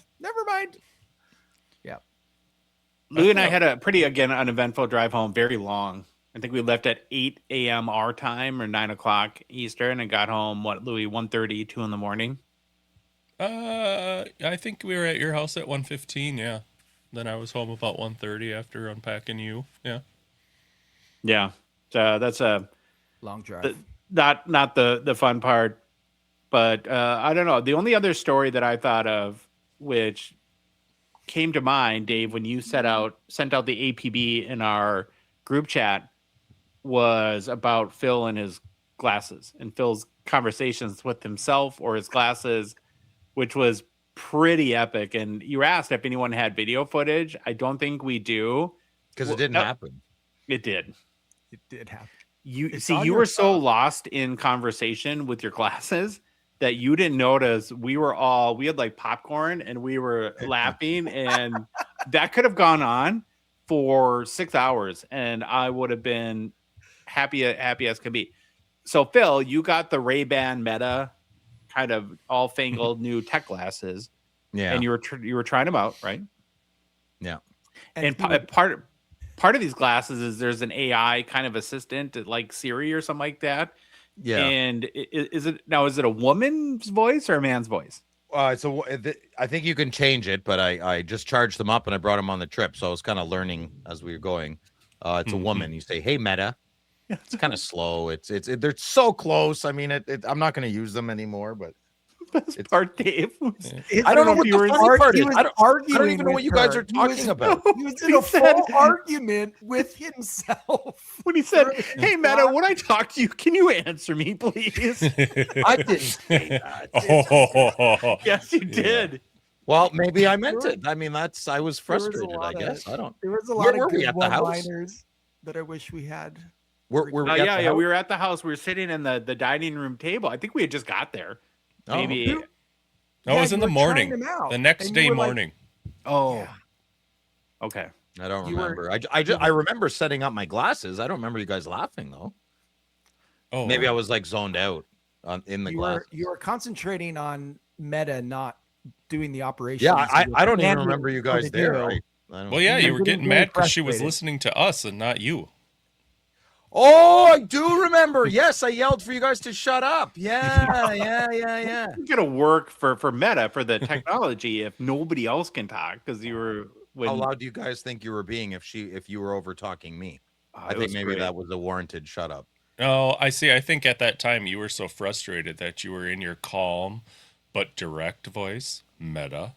Would you listen to me when I am speaking to you? And we're in the background going, "Ah, Meta, you suck," or whatever, Yeah, I would produce a reality show of your relationship with your glasses. It would be so hit. fun. Well, joke's on you because I'm probably not going to be wearing them again. Oh, you didn't like them, huh? They're very close. The way I'm going to wait for version 3. They're good. My GoPro is 1,000 times better. He was disappointed that the light blinks when it's recording too. He doesn't want people to know he's recording. Yeah, I don't want people to know I'm recording. I got enough dirt at hobby shows. I've proven my integrity to not throw people under the bus. I got a lot of secrets up here, and I'm a vault baby. I talk loudly, but I'm a vault when it comes to the important stuff. So yeah, Well, ethically, you might want to know. I'd much rather be the editor. Yeah, that's fine. If I get in trouble in the future, that's fine. But I'll take my chances. I really trust my judgment. Yeah. Okay. Can you return them, or do you just have to eat whatever they cost? I think they're very useful for certain. So I think they're going to be useful as an accessory for videos. Good for B-roll, and yeah, they were reasonably priced. I didn't get the prescriptions. It was about 500 Canadian. It's reasonable. How's the video quality? Is it excellent? I was very impressed. You know what's not good? The audio. Yeah. Yeah, the audio is really bad. The coolest feature is not the video. It's wearing the glasses. I can wear them when I'm driving, and I can say, what's the time what's the weather. If I'm looking at a green sign, I can say, what shade of green is that? They'll tell me exactly. I'll say, well, what's the HTML for that? What's the RBG for that? Any product. When I went to a computer store, I asked what the difference of the RAM was. It told me immediately. So that stuff is very cool. Nice. That's the main point. The video stuff, I think, is an extra feature. I don't think that's why they made them. There wasn't any pushback from Meta when you were driving and you said, what's the time? And she didn't say, just look on your dash, or what's the weather? Are you not looking out your windshield? No, I never actually asked at the time. I just used it as an example. I'll try it though, Louis. I'll let you know. You should. Yeah. They should have a Grok setting where it can be rude to you like Grok can. That'd be kind of funny. It won't. It's Meta. That's why I love Grok. It's very very non-emotional. Everything else, copyright. One's worse for copyright. One's nicer. One's silly. Okay. Well, while at the Sport Card Expo last Thursday, I had the pleasure to chat with Upper Deck President Jason Masherah for what they call the little hobby fireside chat. There was no fireplace though, which I think would have made it cozier, more intimate, as they say. Maybe we'll work on that. What, Dave? You could have roasted marshmallows with Jason. Oh, yeah. Yeah. Make some s'mores. We could do that at the cabin on Memorial Day weekend. Oh, we're going to do that. Okay, so during our combo, we covered a number of hobby topics, including affordability. I always love hearing from Jason. He's one of the key people, of course, in all of trading cards. And we hope you enjoy what he had to say. Hello, everybody. Welcome. Day one, Spring Expo 2026. My name is Josh Madigan from the Hockey Cards Gongshow podcast. Very excited to help open this Expo weekend with Upper Deck President Jason Masherah. Come on, big applause. Hi, Jason. Hello. Okay, so want to start out talking about card shows. And obviously for now a long time, you've been in a leadership role at Upper Deck. But when you come to shows like this, do you still take time to walk around and indulge the collector in you and look at cards? You know, I used to a lot, but I get stopped so often now that it's hard for me to walk around. So I spend most of my time just talking to shop owners and collectors and talking about their experience and what they like, what they don't like, and checking out things. I wish I could maybe play undercover boss a little bit and be able to make my way around and actually do some shopping for myself. Okay, so maybe a follow-up to that is, as your career now, you've been in this industry a long time professionally, and it becomes work. And to any human being, no matter what you do, have you had to make a conscious effort to retain the collector side of you, as time goes on, and make sure that you're still connected to this industry on a collector level as well? No, I think for me, it's in my blood. It's interesting. People ask me what my hobby is, and my hobby is trading cards. So basically, my full-time job is also my hobby. So when I go home at night, I'm doing trading card stuff. And when I wake up in the morning, I'm doing trading card stuff. So it's just part of what I do. If I wasn't working at Upper Deck, I would be collecting. So it's just a continual part of my life. The problem is I don't have any other hobbies. Yeah. This is all I do. Me too. So we can connect there. When I think of shows, I think that these, this weekend is so important because our world, as we know, is just getting more and more digital, and we're becoming more and more disconnected from each other as human beings. But there's really no way to do a show like this in the digital form, and so it kind of brings us back to that analog life, and I think is so important to the community aspect of the hobby. Do you share that opinion? Do you feel that, or I guess, where do shows like this sort of fit in to the overall ecosystem of collecting cards? Well, I think shows, besides the environment inside of a shop, shows are kind of the next rung down to me as important. So, and I think it's important in a couple couple ways. One, I think the social aspect. So what you hear over and over again is you might not see somebody for a full year, and then they come to the expo and they get a chance to hang out. There's a different experience when you get to actually hang out with somebody in person versus chatting with them online or being in a break together. So I think the social aspect is critical. I think one of the underrated pieces of what goes on in the show, especially for kids, is learning the art of a deal, being able to negotiate. It's a lot of times, especially as kids are more digital native, and they're chatting. They don't even go over to their friends' houses in a lot of cases anymore. They just text back and forth with them. They play games with them from their own home. This is an opportunity for kids to learn social skills. It's an opportunity for them to learn some basics about business, how to talk to people, go up to a table and say hi and interact with people. So I think, to me, between the social thing where people get a chance to see their friends where they don't typically see them, and then I think it's super important for the young people as well. Okay. When you're at a show like this, and I'm sure that there's part of you that wants to get some sort of sense as like, well, like the health of the industry, where it's at. What are you looking for as you're walking around today to get your sort of temperature read on where the hobby's at? Well, generally speaking, I'm stopping and trying to interact with as many of our customers as I possibly can. I'll spend some time in the booth just interacting with some collectors and hearing feedback. And generally, people are not shy. Yeah. So they will tell you kind of the health of the industry. When you go back 15 years ago when the industry was struggling coming out of the recession, people were not shy to tell you about what they thought about how bad business was. Now it's the opposite. It's, things are good, things are great. I think the harder part now is just the escalating cost of everything in the world, including trading cards. And that's one of the things that we hear about a lot.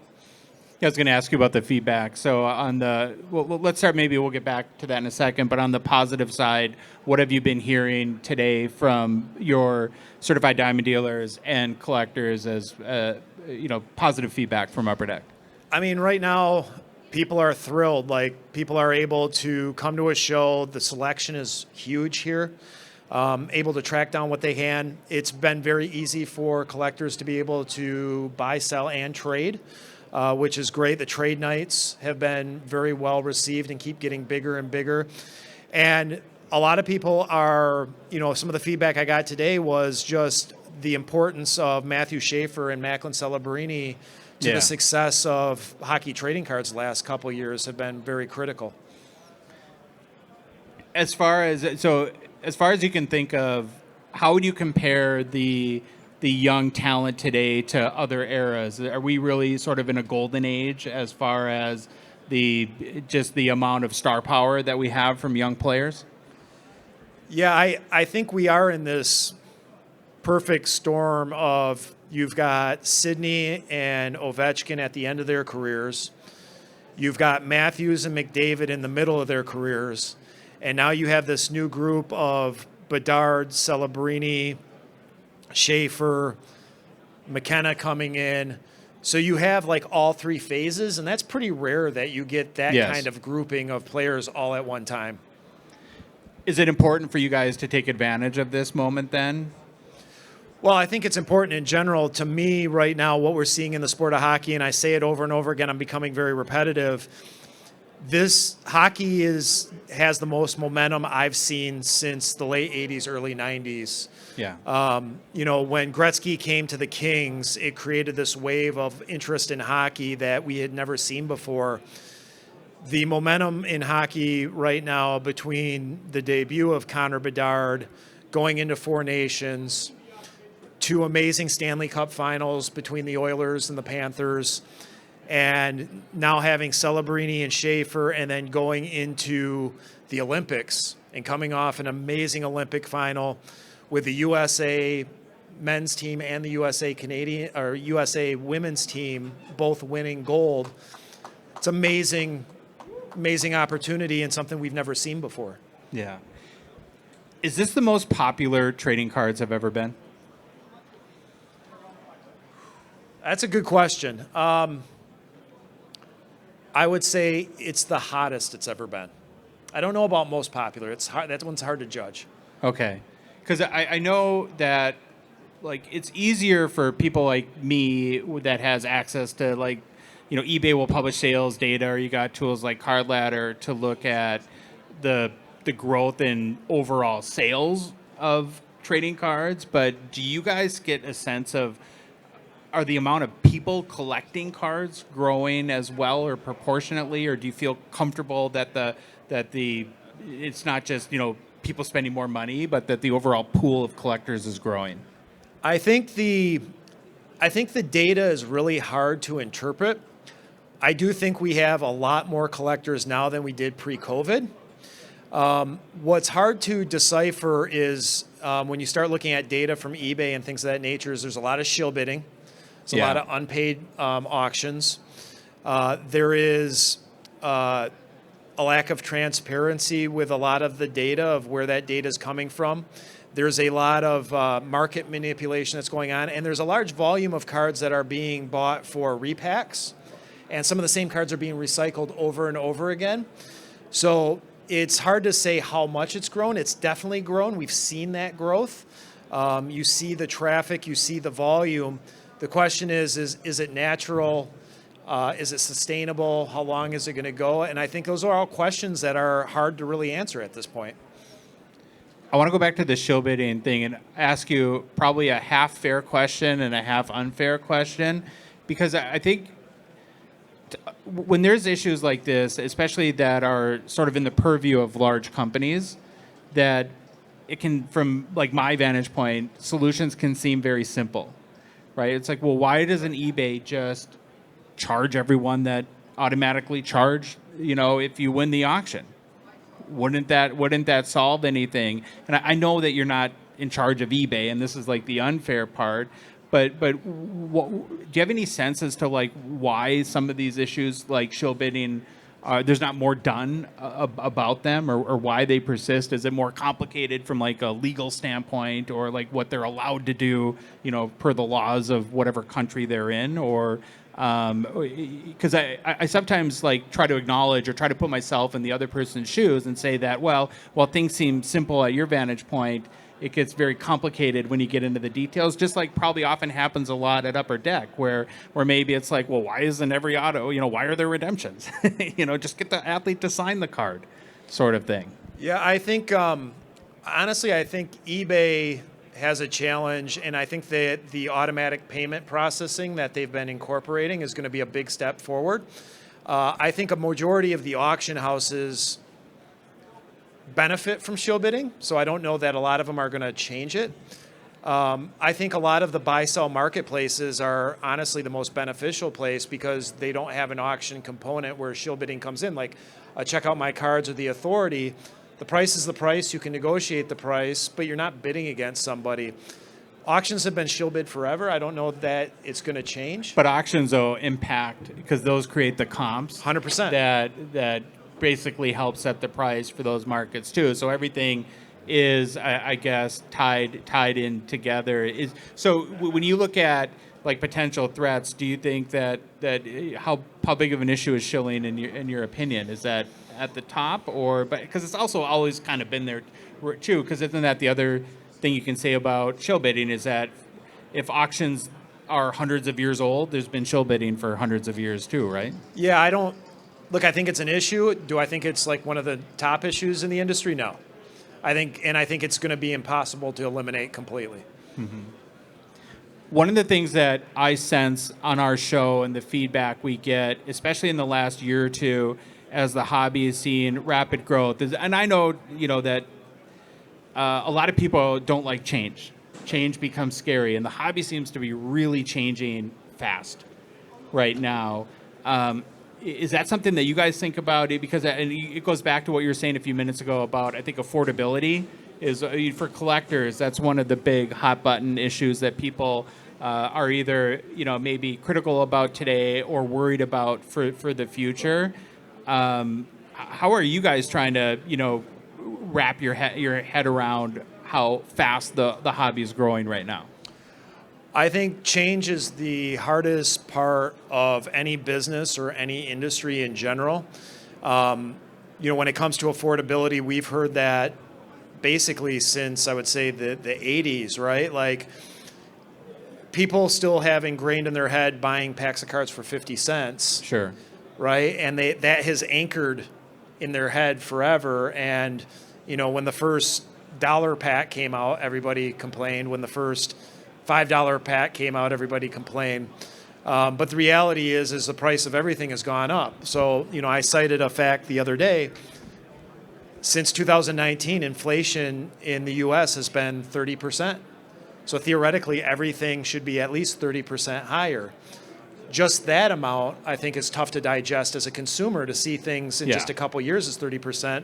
But then you have supply and demand that go on top of that, and I think it's tough. I think the conversion to a lot of breakers in the industry is hard for long-term collectors to embrace. I think the change to grading being standard is tough for a lot of people to embrace. I think that the influx of social media, again, for some people is hard to embrace. So there's so much change going on all at the same time. It's almost like sensory overload to a lot of people.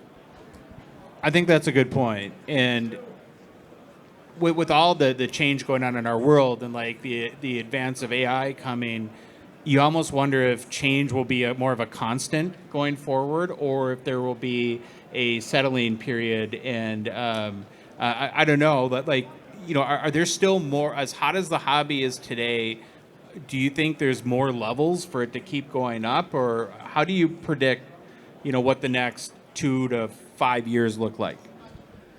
Well, right now, I don't see anything slowing it down. I think it would take something fairly catastrophic to slow down the momentum of the hobby.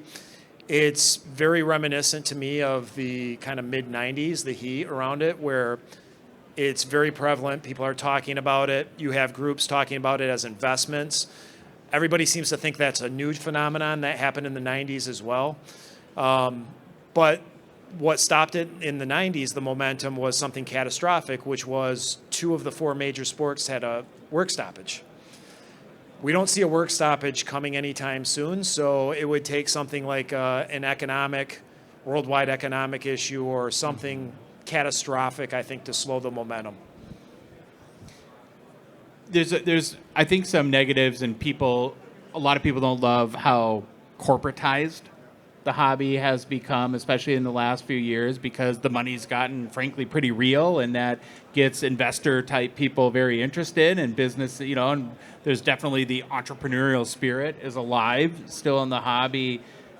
Do you think, though, that because now that there's, I don't know how to put it, but you have institutional investment firms starting to get in, and that there's almost like there's an insulation towards like a major crash, in that, they say certain industries get too big to fail, not that sports cards would ever be too big to fail, but do you feel that sort of the foundational, the financial sort of or economic foundation of the hobby is real strong right now, and that it'll be able to weather better maybe some, recessions or things like that in the future? Well, that's an interesting question, because at the end of the day, collectors who collect because they love collecting never really get hurt, per se. 100%. The people who are dealing with Grail cards, the top end, those cards always are somewhat insulated. The greatest cards of all time are the greatest cards of all time. They tend to go up over a long-term horizon. And I think it was Jeremy Lee that pointed this out. I think the concern is the middle. The middle tier, the $1,000 card that is a random parallel or a random card of a player that somebody's speculating on. Those are the cards that get most damaged in a recession or a market downturn. Those are the parts. But again, if you're collecting and you love that player, you love that card, you can't get hurt. If you're doing it to invest or to speculate, that's when you get hurt. Oh, I've said for 4 years now that every single time I've tried to make money in this hobby, it's worked out horribly. and it's when I buy cards just because I love them, and and I because of that I don't treat it as an investment. I don't put my family's future into the hobby, but the when I do well on cards, it's because I think that they're awesome, and I do some research, and I feel that there's true scarcity to a card, and there's a lot of speculators right now. And do you worry that those people that are maybe coming in for that lottery fantasy or for a quick buck will get potentially hurt and then not stick, or is that just kind of the natural ebb and flow of how this industry works?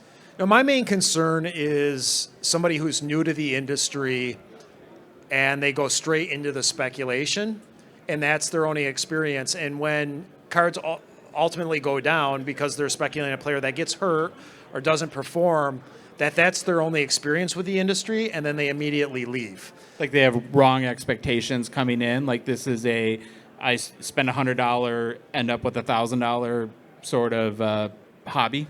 Yeah, I mean, I saw an interview the other day with Dana White, and he was talking about how, he loves the hobby because he just bought a card for $100,000 and now it's worth $250,000.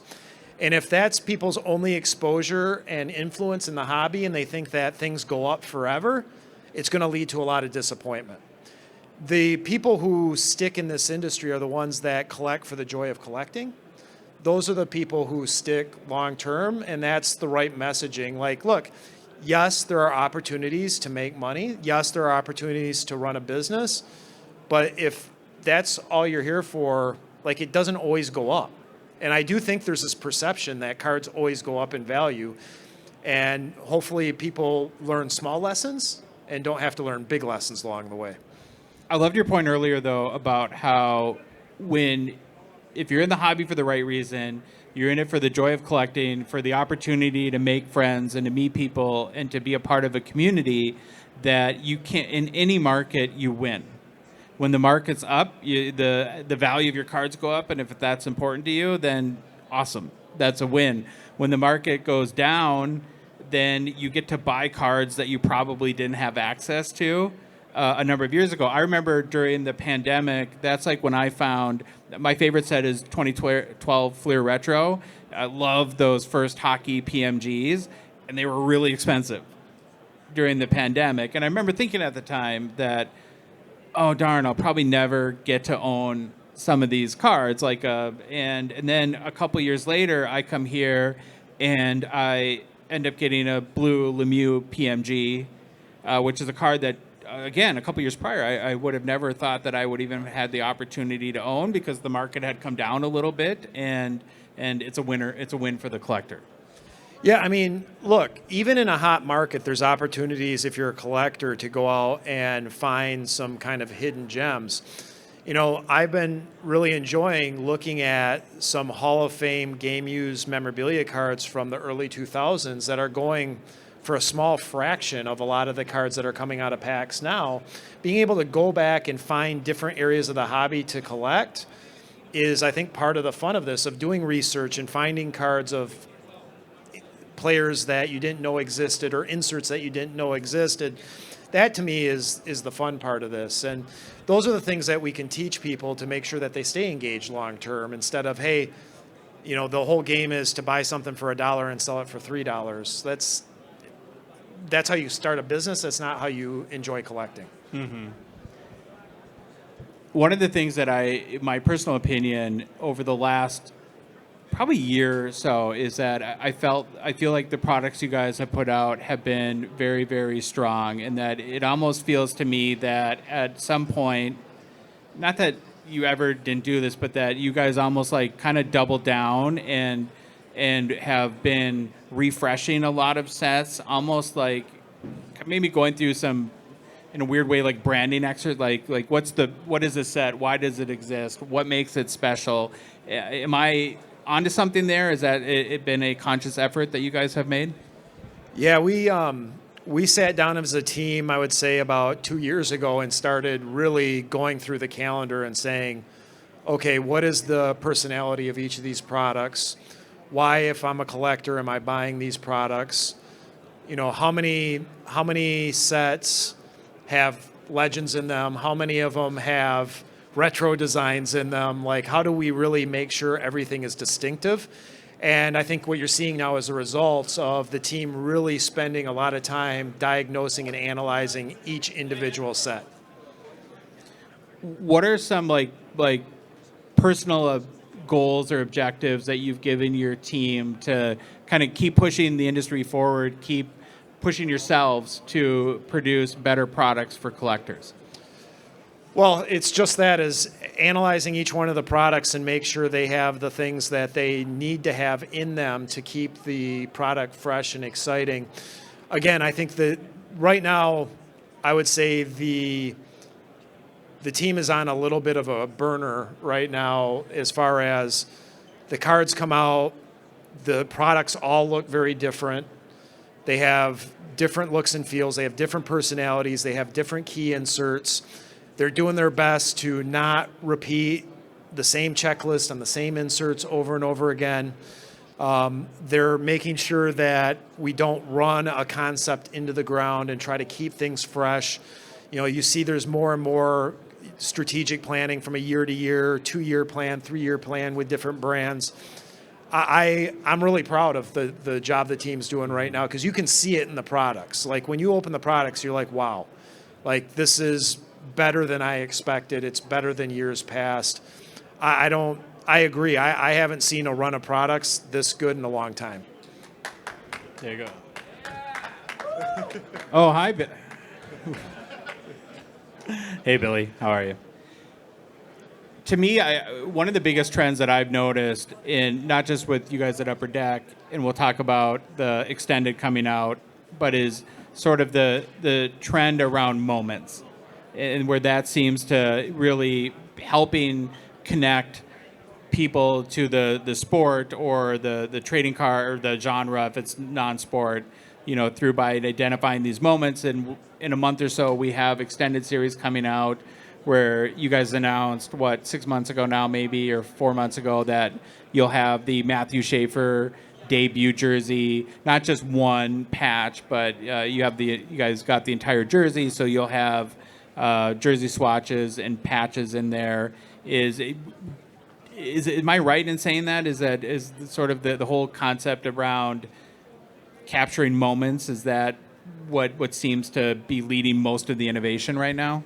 No, I think a lot of the innovation is across the board on using new materials, new insert concepts. The moment thing, it's a little frustrating, I think, for our group at Upper Deck, because we've been celebrating moments for years and years. They just, I think, haven't been picked up on social media. Maybe we haven't done a good job of promoting them. You know, we've been doing Stanley Cup net pieces for a decade. Yeah. We've done the Day with the Cup cards that show the guys celebrating with the cup. We have all kinds of game used materials from the All-Star Game, the Heritage Classic, the Winter Classic. Those cards have been part of our portfolio for years and years, but for whatever reason haven't got the fanfare and the celebration that they should have. And again, a lot of things is pitched as new and innovative. The reality is we've been doing them for years, but they just haven't gotten the hype and the attention that they deserve. Okay, so when you talk about like going to materials and printing technologies, is there still a lot of room in your estimation for, because like part of me wonders, well, you know, at what point can you come up with new ways to make shiny paper? But so it is tough at this point to come up with new concepts in a 2.5 by 3.5 inch canvas. But I think we have created some new elements, or honestly, just revisiting old technologies that are maybe difficult. What I think is most frustrating for our staff, and probably new for people to understand, is there are a lot of technologies from the 80s and 90s that the machines don't exist, or that technology is kind of defunct and you can't do it anymore. One of the ones that is funny to me is I tried to do, when I first started with the company in 2006, I tried to do wax packs. I was doing a 20th anniversary of 86-87 Fleer basketball, and the machines that used to do wax packs are all decommissioned and destroyed. And I couldn't find a company to actually produce wax packs anymore. So everybody does foil packs, and and plastic, essentially. So, bringing back flair to that original construction of how that is, it's super unique. Nobody's doing that in our industry right now, that construction of that laminate to construct that flair product. I was so excited to see those cards because those cards haven't been made that way in 30 years. That flair set is really nice. I actually opened a box. Was that last night, Dave, that we did that? Yeah, I'm losing track of time. And so for a couple years, I thought Allure maybe has the nicest base cards, but those could be, and I'm sure this is not music to your ears, but a lot of people open boxes and throw away the base cards. I don't do it. These guys do. So you can be mad at them. But the one thing I've heard the most, I think, consistent feedback I've heard on Flair is that people can't discard those base cards, that they're just too nice. And that was the goal, and that's why there isn't 15 cards per pack, is we wanted people to value those base cards and, collect them and put them in binders and put base sets together. You want to make them special. If you're going to put that much money into producing those cards, you want people to keep them. Okay, so again, talking about like card innovation and maybe what the future holds, we talked about on our show last week, and it's been a theme now for a year.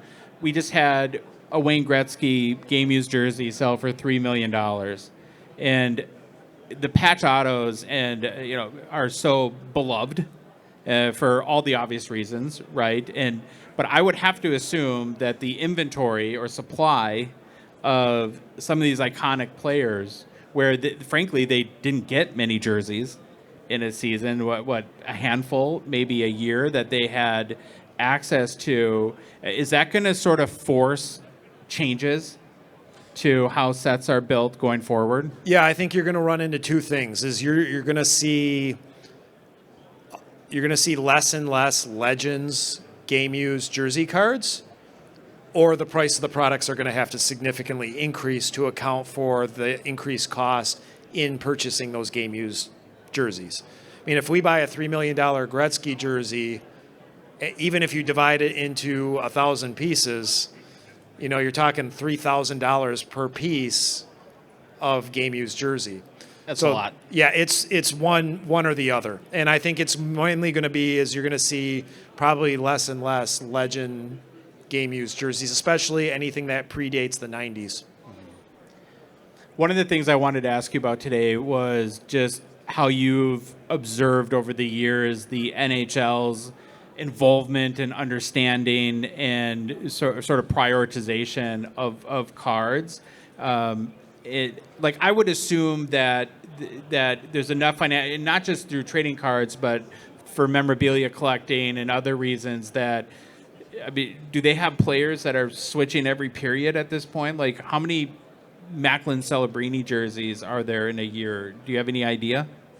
I have no idea, but what I do know is they've been very good to make sure that we have enough game-used jerseys to produce our products on a yearly basis. They've been fantastic partners.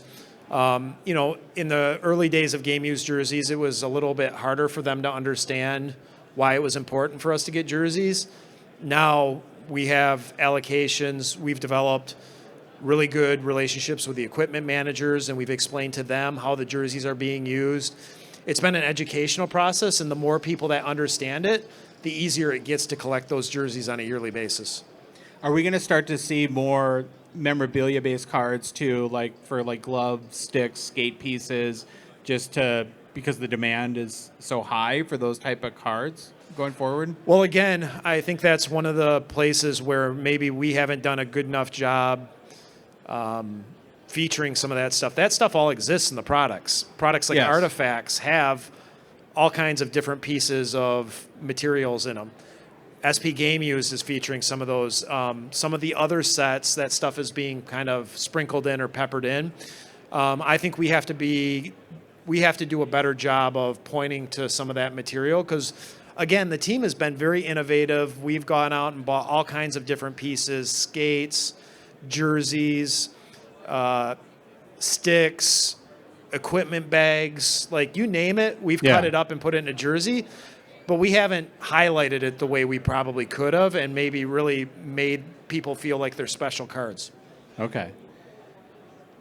Have you noticed overall, though, getting back to the NHL, that they kind of grasp the popularity of collecting memorabilia and trading card collecting in the last few years? Like, is their involvement becoming more? Well, what I would say is I've worked with a ton of licensors over the years. The privilege for me is the NHL Players Association and the NHL have always been intimately involved. They come to the Expo, they come to the National, they talk to shops, they talk to collectors. Like, they're very involved with us. They are the most in touch of all the licensors of what's going in the market. So they haven't been more engaged or less engaged. They've been very steady for the 2 decades I've worked with them. Okay.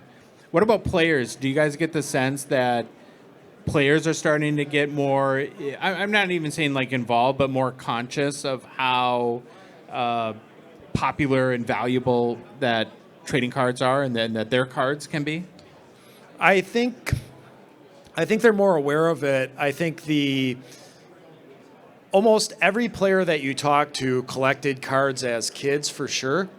I think there are a lot of them that collect now, but the plus and minus of hockey players is they're very humble and they're very private. So a lot of them don't share. Yeah. Even like, Patrick Waugh was a legendary vintage trading card collector. He had an amazing hockey card collection. But unless you were one of the dealers that he shopped at, nobody knew that. And I think that's... Didn't they put on like PSA slabs at some point, though, that some cards like were from the Patrick Waugh collection?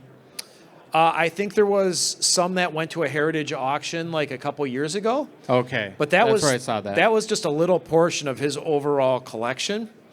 And I think that's the dilemma, is that so many of the hockey players are private and they don't share it. And, in some cases, rightfully so, they want to be private about their collection. But a lot of these guys either have collected or do collect it. They just aren't very public about it. Okay. All right. I want to switch gears to growth because I'm very interested in this. And we're from the U.S. and obviously you're here in Toronto, and it's hockey is very alive and well. The hockey card hobby is very alive and well, and it's growing in the U.S., which is amazing. It's also growing internationally. Like, we saw a week or two ago that it was announced that Lewis Hamilton is going to be opening up card shops, very similar, I guess, to Tom Brady, but globally. One of those places, I think the first store is in Germany, which happens to be, I think, an important international market for hockey as well. Where do you see more opportunity? Is it in the U.S. specifically, or just in the generally internationally? I would say first and foremost the U.S. It's pretty clear when you watch social media and breaking sites that hockey is not getting its due. Yeah. So, our number one target for sure is the U.S., and we're having a lot of success. There are a lot of people coming to hockey cards right now, especially when you talk about the value coming out of the box versus other sports is second to none right now. You can buy 4 boxes of Metal Universe hockey versus 1 Chrome football right now. And a lot of people are making that decision. So we want to make sure that hockey is getting its fair share in the U.S. I think with, again, the momentum of coming off of 2 gold medals for the U.S. also gave us a lot of attention. We saw, cards of the players from the gold medal team go ballistic after the Olympics. So we see the growth there, number one. We've been knee-deep in Europe and Asia now for over a decade trying to grow hockey trading cards. We have a really good market in China and Japan and Hong Kong as far as hockey cards.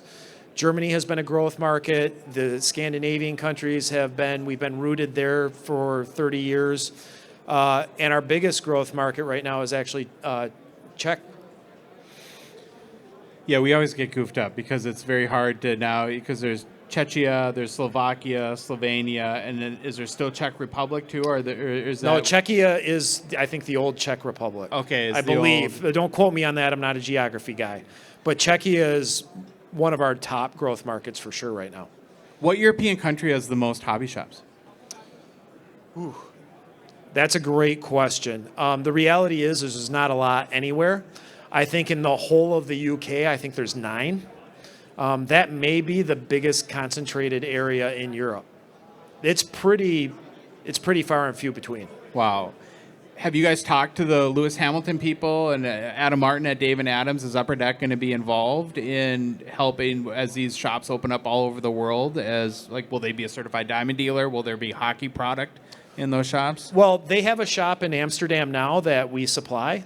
Oh, great. I would assume that we'll be supplying all those shops as they open up. But, I haven't been involved in those plans. I'm sure our sales team has. But, yeah, our expectation would be we'll be in those shops as they open up.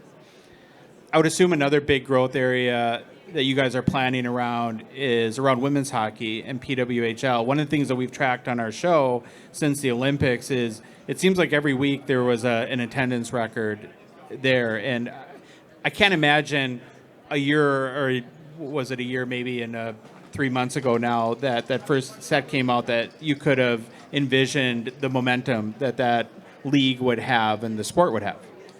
Yeah, we everybody under-ordered that product. I would say we underproduced that product. We love seeing the growth of the PWHL. We had deals to do the previous women's hockey league, and the Cards never made it across the finish line because the league folded. So we've been invested for a long time. We saw it coming, but not to this new degree that it is now. And, we're going to start opening up the portfolio slowly but surely to make sure that we have more product offerings. One of the concerns we've had is that people have had problems getting their hands on hobby product for the PWHL. And again, a lot of it is because the shops under-ordered it. So we want to make sure that there's enough product for everybody. And we want to feature these women across multiple product lines, just like the men going forward. Mm-hmm. Well, I think that brings up a theme of going back again to the growth in the hobby in the past year. And you're starting to see a number of products where availability is very limited. And if the hobby continues to grow, logic would tell you that, well, you're going to need to produce more product. But then I think a lot of people, sort of, especially if you're in your 40s, you reflexively go back to the junk wax era. And it doesn't seem like anyone wants that repeated at this point. And do you feel like you guys have a good plan to balance continued growth while not without supply getting out of hand? I'm very proud of the job our team has done. Even through COVID, I would say our products never got completely out of control price-wise. And I think it's interesting. The hockey collector tends to not see what's going on in other sports and other licenses. And I would say even the couple products that we've had that have gotten hot and gone up in price pale in comparison to what's happened in other sports. So we've done a really good job of balancing supply and demand. I don't expect that to change. Look, there is ways if you strategically plan that you can continue to grow as the hobby grows, not overproduce, but not underproduce at the same time. It's a balancing act. It's a fine science. And I think our team is the best in the industry at handling it. Again, products go up, it's good. If it goes up to the point where it's unreachable for most customers, that's when it's bad. Gotcha. What's a product that you guys produce currently that you think that you wish people maybe understood more or had more visibility to? Or, because I think you mentioned a couple times now in our conversation that, that for whatever reason, things tend to happen in this industry or with you guys, or that you've done things in the past that just doesn't get the visibility it should in collectors. And I'm wondering if you think there's a sort of a hidden gem Upper Deck hockey product right now that's under the radar a little bit. Well, one of your favorite products is one of the ones I think that doesn't get its due, and it's SP Game Used. Oh, God. There are so many unique elements that over the years we've taken from specific games and specific events that, again, don't get highlighted or get their due. Yeah. Whether it's from the All-Star Game, the Winter Classic, the Heritage Classic, the Stanley Cup Finals. I mean, there is so much unique game-used pieces in those products every single That year. goes back to the whole moments thing. If you're into that, then that should be the product for you, right? That is the product. And yes, there are some player-worn jerseys, especially for rookies in that set, but I don't think the game-used elements get their due. And there are a lot of very specific game-dated items that are in that product that get overlooked. Again, the Stanley Cup net cords, to me, for whatever reason, aren't appreciated the way they are. I mean, it's hard in any sport for the licensors to give up assets from key games like that. So for us to get those nets from the Stanley Cup finals and be able to make a card out of that every single year for a dozen years now is, to me, key. And if I'm a player collector for somebody who played in one of those games, that would be one of my key targets. Yeah, I think where some people might have a disconnect is that, like, for a goalie, is associating the memorabilia with the player, but I think maybe what you're saying is that from a net cord product, it's really about that's a piece of the game, that because if it's a Macklin Celebrini card and it's a net, that people might say, well, what did he have to do with the net? Does that make sense to you? Yeah, that argument has always kind of baffled me, because at the end of the day, those players are around that net all night. They're shooting towards that net. They're either shooting towards that net or they're defending that net. That net is one of the most key components on the ice at all times. So I struggle a little bit about, everybody theoretically has some kind of attachment to that net, because you're either trying to score on it or you're trying to defend against it. Mm-hmm. Okay. I mean, it's a key component of the game. If the net doesn't exist, the game doesn't happen. That's fair. That's fair. All right. I still think it makes more sense for the goalie, but I'll buy your answer there. I'll buy that for $1. What are you most excited for? Anything that's upcoming, what are you really excited about that you guys have planned? That I know you don't tell secrets, but anything that you've already announced? Is there? Well, you can tell secrets. Yeah, secrets are good. We like secrets. Is there any cards or sets or anything new that people should know about? Well, again, I said the product team is on a bit of a heater right now. I think the next 18 months are going to be absolutely incredible and blow people's mind. I think in the midterm, other than the rookie debut tags, which are going to be incredible, we have a new product coming out called Tableau. Yeah. Which is going to be absolutely amazing. It's a photo-driven product. What does that mean? Tableau? What, photo-driven?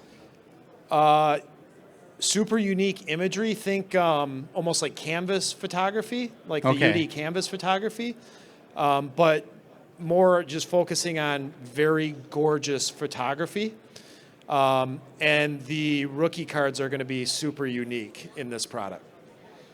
Okay, so when you say photo-driven, then I haven't seen a picture of the card. So has anybody at this point? Are you keeping that under wrap, or? Nobody outside the building has seen that. So it should be coming soon. Okay. We're about in that window where we'll start releasing information on Tableau. We actually did show some of the imagery at our Certified Game and Dealer Conference. Yeah, we don't get invited. Yeah. But when you have a brick and mortar store, you'll get your invite. Okay. But yeah, I mean, it's a high-end product. It's very photography focused. Does that mean then that there's not a lot of design elements around it, where you just kind of let the quality of the photo speak for itself? Yes. Yeah, exactly. Okay. It'll be very limited. It'll have a unique unboxing experience.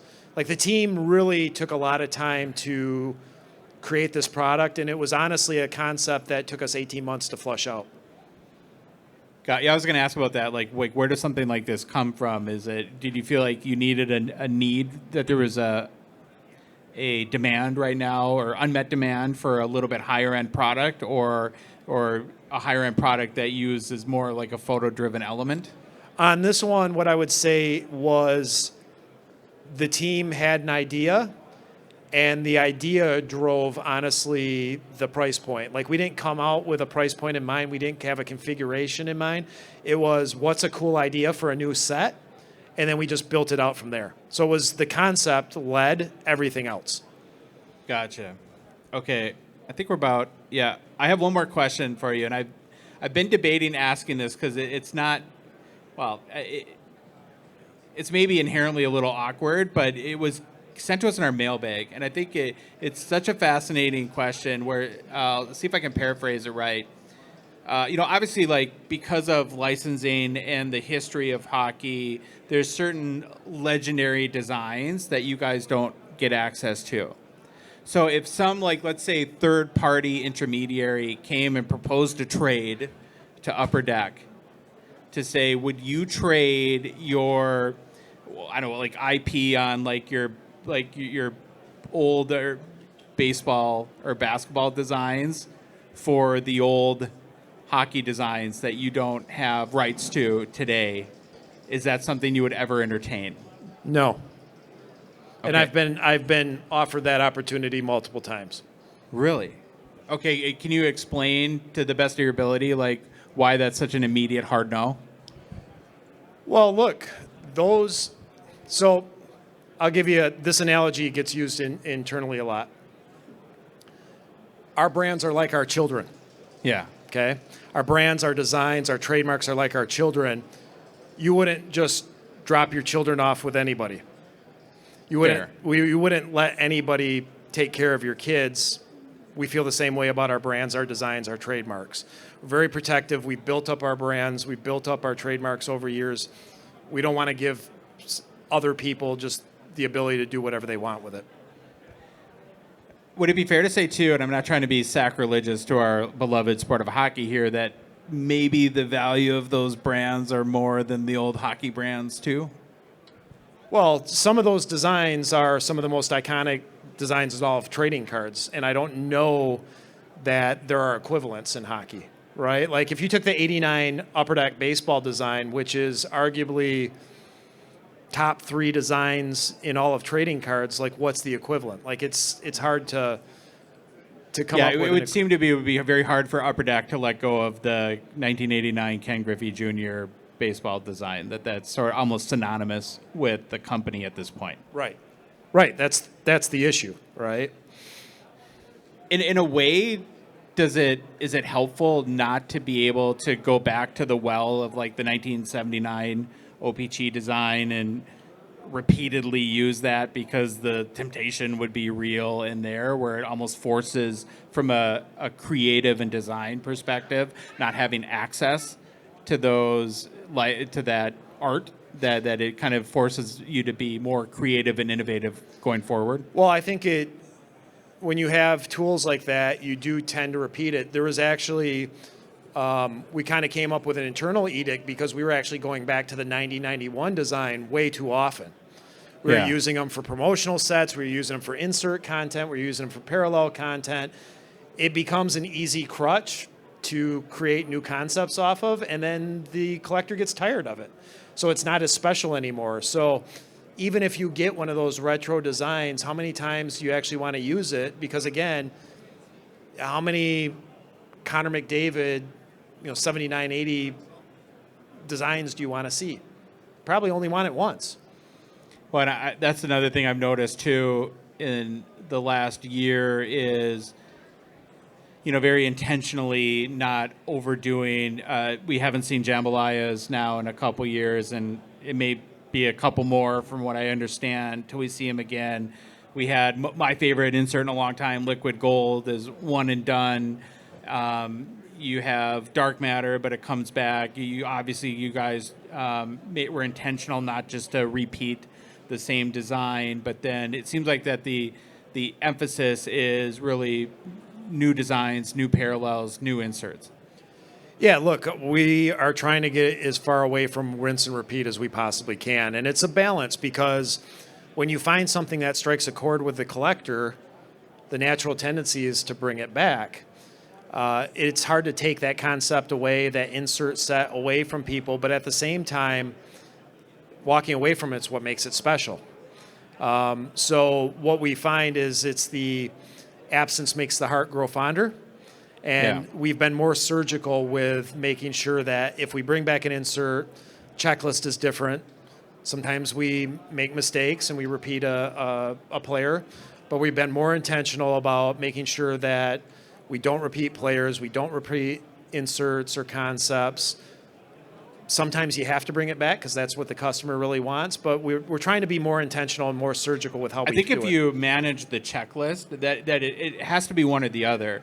Where it gets problematic is when, because again, there's the temptation to have Connor McDavid, Alexander Ovechkin, Austin Matthews, Sidney Crosby on every single insert because that sells, right? That's what people expect. That's the chases they want.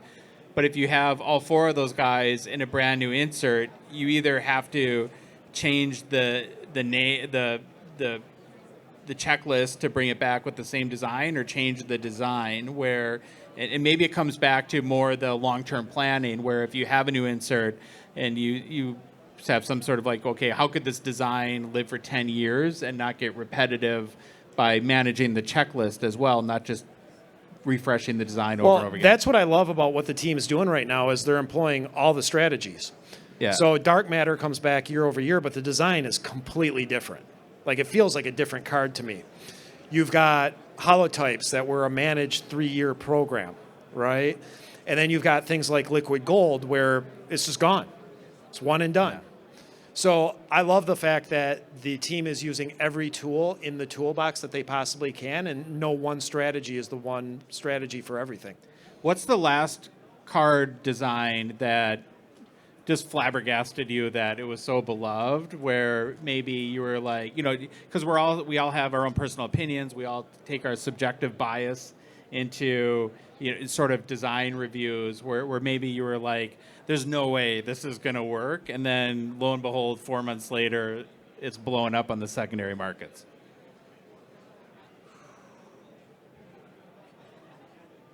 It was a Billy design, wasn't it? It's funny. I don't know that there's one that's kind of surprised me. Usually it's the ones that surprise me the other way, like they don't catch on. Okay, what's one of those then? I was surprised a little bit with some of the insert stuff from Synergy.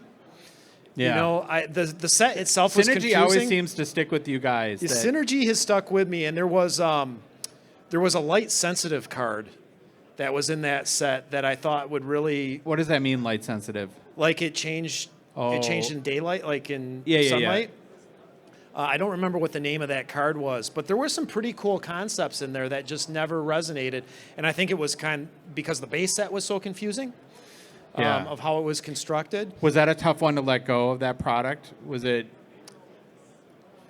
I would say I would say yes and no, because the goal of that product was to do something that was very tech driven. I don't know that the execution was right, so it was time to let that one go. What's replaced that tech-driven set then in the current product mix, or is that an opportunity for you guys to create something new in that vertical? So that's a good question. I think it's a combination of probably 3 sets. So SPX has become much more tech-driven, which returns it to its roots. I think Flair Ultra, Metal Universe are all tech-driven products. So those 4 to me are kind of the tech-centric products at this point. Synergy, it was intended to be tech-driven. I think the execution was poor, and it was time. It lived its useful life. Well, sometimes things just don't work, right? That's the thing. There is an art aspect to trading cards, and you never know what's going to connect with people and what doesn't. Well, and the interesting part that always is amazing to me in this industry is something can fail completely, and then 10 years later, all of a sudden, people go back to it and it becomes popular. Well, there's movies that have been like that were box office flops, and then, well, we don't have DVDs anymore, but I guess now it would be streaming, right? Then 15 years, they become cult classics in the streaming world, and there's been a lot of, hockey as a 24 O-Pee-Chee Platinum, right? Is that maybe the biggest example there, where for the first 3, 4, 5 years, it maybe a number of people look down on it, and now it's maybe one of the more popular sets you guys produce. No, I think the biggest example is Flair Retro and Flair Showcase. Those products performed so poorly that the shops told us never come back with a Flair product ever again. Really? And now a 2012 Free Retro box is one of the more expensive hobby boxes that you can buy. Yeah. Oh, interesting. Okay. All right. Well, I've used enough of your time. I know you're a busy man. Thank you so much for doing this. Can't wait to see what you guys produce next. Show us the tableau pictures. You guys keep talking about it. I want to see it. Well, if you can come in and fix Billy's internet, maybe he can actually handle files. Yeah. that Well, big. what is going on there? We think it's his computer. Maybe his computer's too old because every time it gets, we call it potato internet. I don't know how to explain it because everybody else in the building has no problem with Zoom calls or podcast. And I've told him, I said, I don't know how many tabs you have open. You guys need to build what. a media room is what you need to do because, as you get more and more out there and do more and more shows that. We have a media room. He refuses to use it. Oh, well, it's making our life difficult. So he's going to use it. Where do I talk to HR about Look, that? here's my thing. All of this falls on Billy's shoulders. I At agree. the end of the day, Yeah, I don't have those issues. Yep. Most of the employees don't have those issues. I agree. When he was in that cube, we offered to let him use the media room. He refused. He wanted to be at his desk. I have no explanation for his issues. It's a Billy thing. So Yeah, we're starting to think California doesn't have internet access because it seems like it's like 1999 dial-up access every time. So we'll sort it out. Let me ask you, didn't you guys just have Pat on recently? Good point. Did Pat have internet issues? He did not. There we go. All right. Thank you, Jason. Thank you. It's a pleasure Appreciate it. talking to you. Thank you again to Jason for taking the time to speak with us at the expo. He's there for only, I think, one day. So I'm happy he was able I missed to him do it. too. Yeah. I missed him again. In and out. In and out. So is it just a couple things that he talked about or that I tried to bring up, I guess, in the interview? Is it important to you guys that the president or leader of a trading card company is a collector too? Because I really wanted to get the sense that if he still really works hard to, it becomes, it's your job, right? So it becomes work. Does he make sure that he still maintains that collector mindset? And do you guys care? Yes, Yeah, I think I I wish he was an even bigger collector, and he's a big collector, right? I want the biggest collector on the planet to be the head of the company that makes the cards.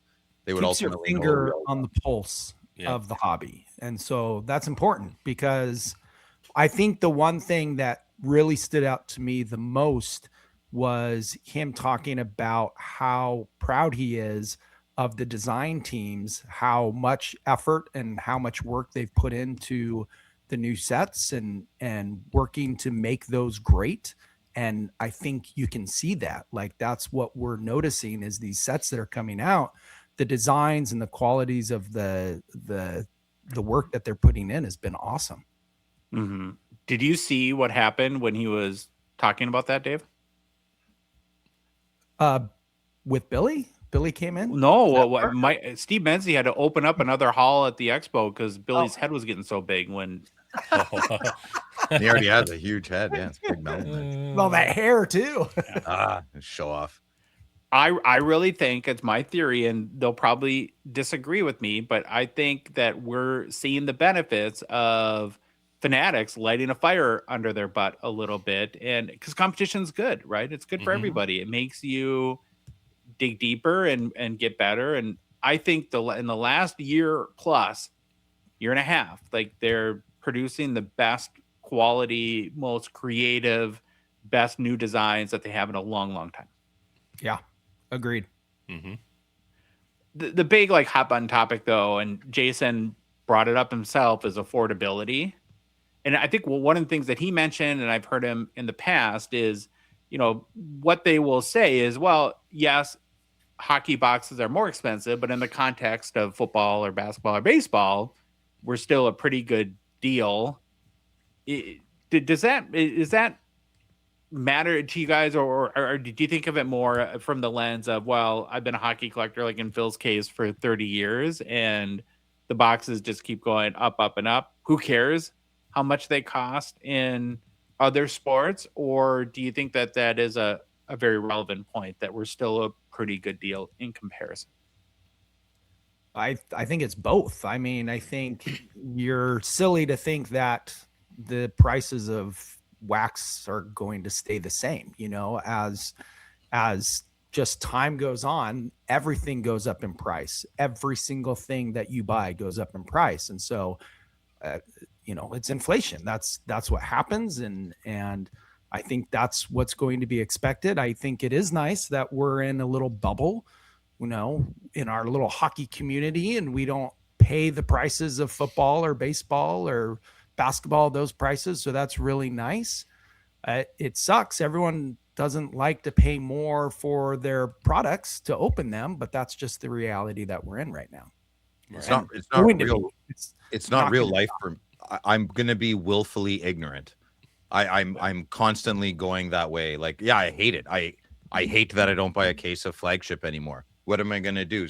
Not shake Jason's hand, hold him personally responsible? Am I gonna sell all my hockey cards? I have choices to make.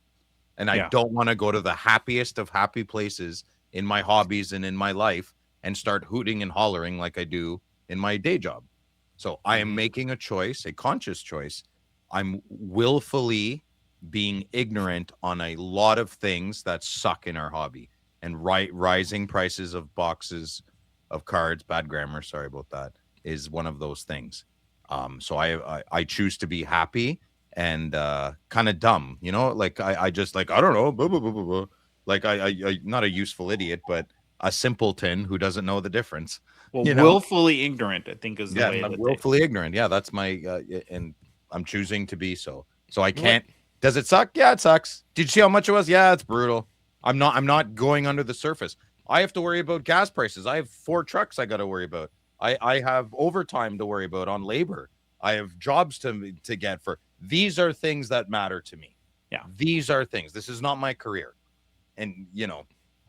Yeah, there's other things that come before it. You got to put that on the back burner, and it sucks because that's one part that's super fun for all of us in the hobby is to go buy a box of cards and just open it. But like we've said, it doesn't make sense at the prices they're at.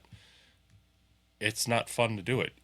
But then again, it's not, you know, it's fun and it's not fun to go out and buy the cards you really want because, oh, I found the card, I bought it, I got it. You know, it's not the same excitement as pulling something in a box or just ripping a box together with people. So it's hard, but there's, like right now at the times we're in, there's other things in life that are going to take priority over now paying that price to rip a box of wax.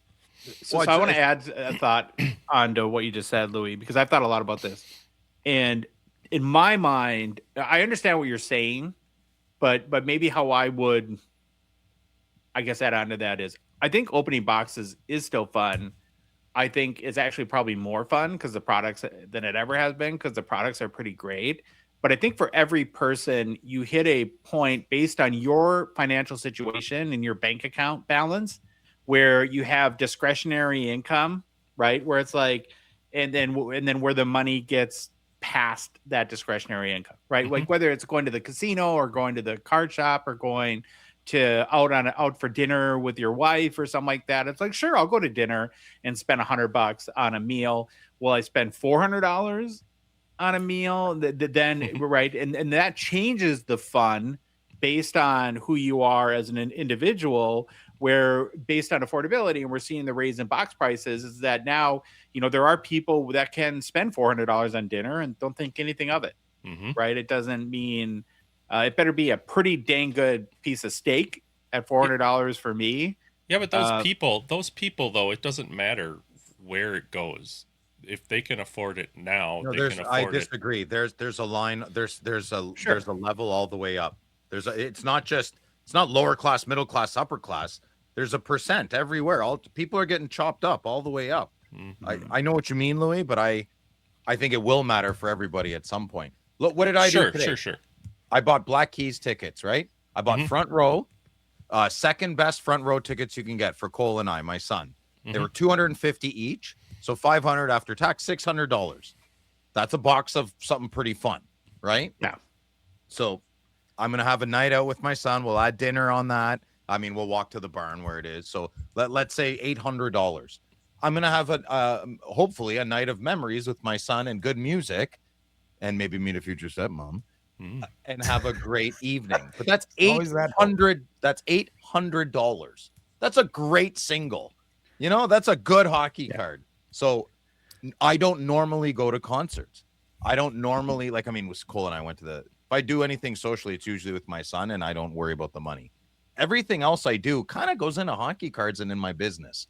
So I don't think it's right. There's a lot of guys like me out there that don't have a son that are okay buying more expensive boxes, I think. But And it doesn't bother them. We've continued to talk about shifting and making pivots within the hobby. And we, if opening wax is like, that's basically all I want to do. I don't want to do anything else. And I enjoy that. And prices are getting too ridiculous. Well, you can find product that is not ridiculous price to open. Look at all of 21-22 or 22-23. There's a lot of hobby boxes that don't cost that much. Yeah, sure. If you're going to chase Celebrini or Schaefer or Demidov or Bedard, you're going to pay the price to chase those people. But if you just want to enjoy sitting down with some friends or by yourself with a candle and a bubble bath and open cards, you can do that at a cheaper rate. But it just depends on the product. So just make that shift. Phil, you talked about not being able to buy flagship, but you know what? You could afford. I'm choosing not to. You could, right? But you choose not to. So what did you do? You changed to Parkhurst and you enjoyed buying cases of Parkhurst. So it's just about evolving and changing and shifting when things get more difficult to experience. Yeah, I'm not. Things are going to change in our hobby constantly, right? I'm not going to give up my hobby because one avenue has changed, and it changed with the rest of society. In my business, I'm getting hosed everywhere, like screws that I needed for my hedge trimmers. Proprietary screws used to be $3 each. Now they're trying to tell me they're $15. Oh, and they're trying to justify whatever, man. Sure, $15. I need them. I cannot run my business without these stupid screws. So am I gonna just scream and no, man, just I'll pay it, whatever, dude. I try to recoup the cost with my customers, but like I said, $50 more. Oh my god, unfriend me on Facebook. I killed their puppy, and the people. That's a good point, Phil. A little other kind of thing that maybe if you're not a podcaster you wouldn't care about, but the camera that's showing me right now, we bought these cameras 2.5 years ago now, and they're pretty good. And I was looking the other day to kind of plan ahead for our resources. Do we need if one would ever break, would we need a backup? I'm just curious, looking at Amazon, it's $250 more today than it was 2.5 years ago. And think of how technology works. In 2.5 years, it should be almost nothing, right? Because the time goes by. And if you're in the market for a new computer and you need RAM or memory, isn't RAM 4 times more expensive than it was a handful of years ago? So to that point, everything's going up. I want to comment too on what you just said, Dave, where, we're all kind of personally in investment mode right now. We're trying to build our business, hopefully for a better future for us and to build Gongshow Studios. And we love to rip wax, and we love to do it together at the Chateau Gongshow at the Expo. And so we were hunting for cheap boxes, and we had fun stuff to rip every night. Mm-hmm. And we were the couple last days, we were like, I want to spend under $100 US. And we didn't have a problem finding stuff.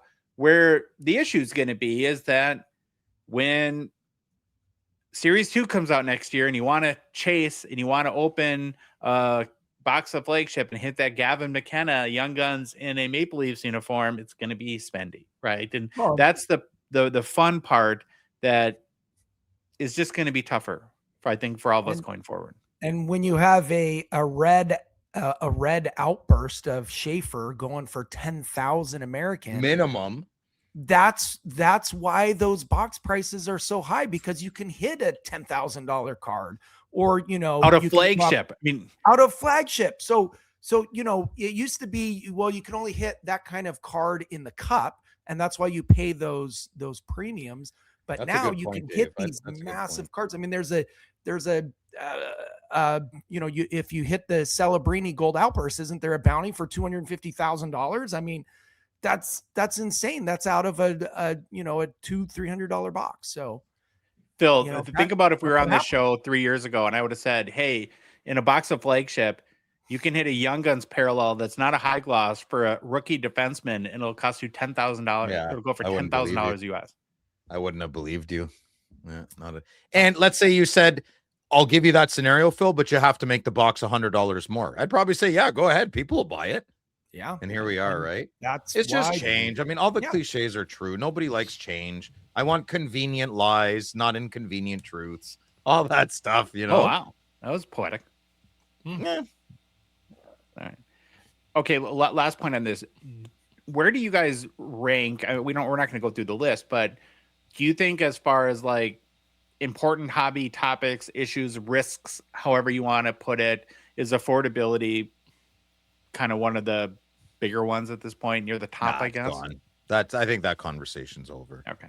I don't think that, like, I think we're the last sport that's holding on a hope, but it's false hope.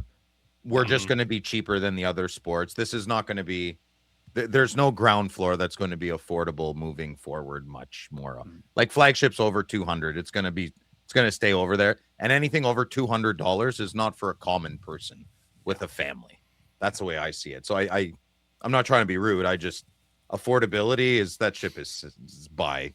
Like, see you later. You know what could be cheap a year from now? 2023 Series 2. Yeah, true. True. Mm-hmm. I think there's a lot can be cheap. Hey, if something goes up, something else has to go down. It's our hockey. I know we're getting a lot of new people in our hobby, but I think we'll find out in the next year or two the people that stay and the people that go, because there will be a correction. Not to use those kind of terms, but yeah, we'll see. It's not going to be all sunshine and lollipops forever. Okay, I also had the opportunity while at the Expo to interview for a few minutes former NHL enforcer and longtime Senators player Chris Neil. We'll play our conversation with him now. Hope you enjoy. Welcome back to the Spring Sport Card Expo. My name is Josh Madigan from the Hockey Cards Gongshow podcast. Very excited and honored to be joined by Chris Neil, formerly of the Ottawa Senators. Hey, Chris, how's it going? I'm going good. So, yeah, thanks for having me. This is awesome. Okay, so now when we were walking to the stage, I had asked you, had you ever been to the Expo before? And you said you hadn't. Well, could you imagine a card show being this big? No, I never would have imagined it being this big. This is unbelievable. All the amount of collectors and the people here, it's incredible to come in and see for the first time. Were you a hockey card collector when you were a kid? Yeah, I was. I was one of those kids, though, that like pulling them out of the package and playing with them and stuff. So they're all bent and ripped. And anyway, so I wasn't able to, they aren't in pristine shape. So anyway, yeah, I did collect when I was a kid. And anyway, I still have some. My boys have them. And anyway, they always get me to sign a bunch of my cards so they can trade them for better players. That's not bad. Little entrepreneurism there. Who was your guy growing up? Like, do you remember like a card or hitting a card of a certain player that you admired and cherishing that?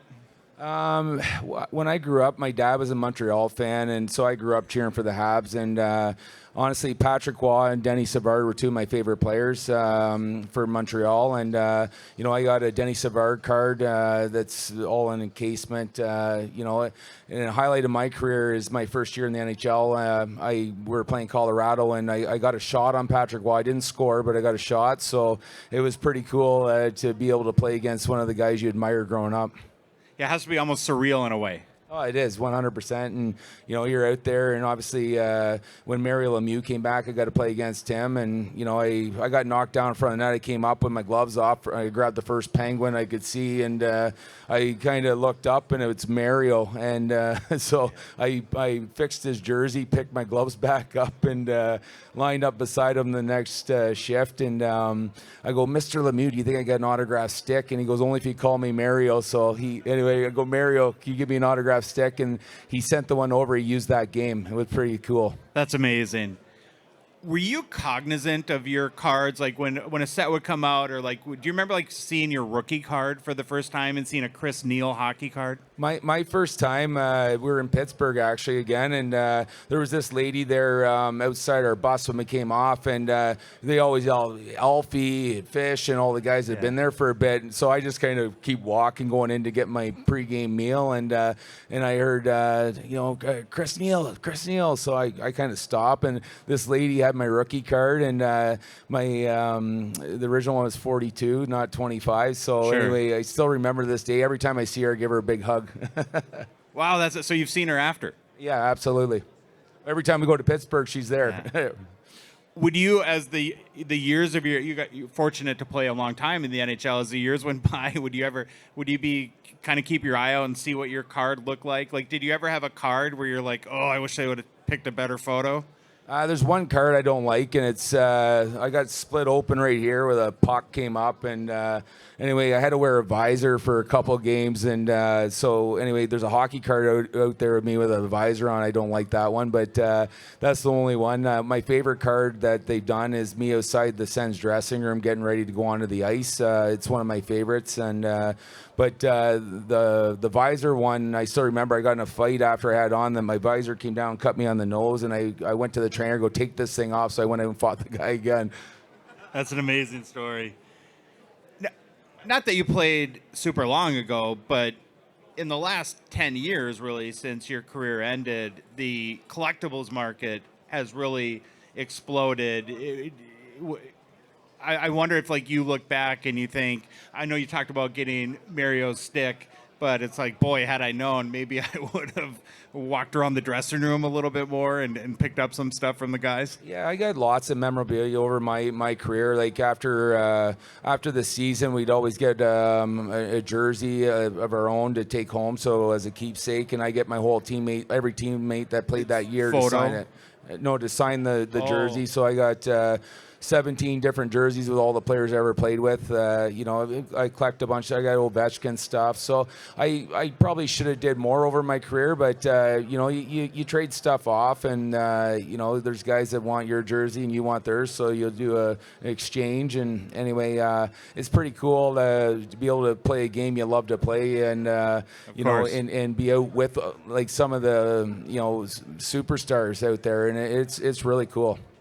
Is the Mario stick your favorite piece of memorabilia you got from another player, or is there something else that you really cherish as well? That would be one of the biggest ones. I got an Ovechkin one, and it's Nice. Those guys are awesome. They did so much for the game and helped grow the game. Hence why you see an expo like this big, and it's from guys like that, Crosby, Gretzky, Lemieux. Really helped grow the game, and there's a guy here this weekend, Ray Bork. I did an event with him the last couple of days. One of the nicest guys you ever meet.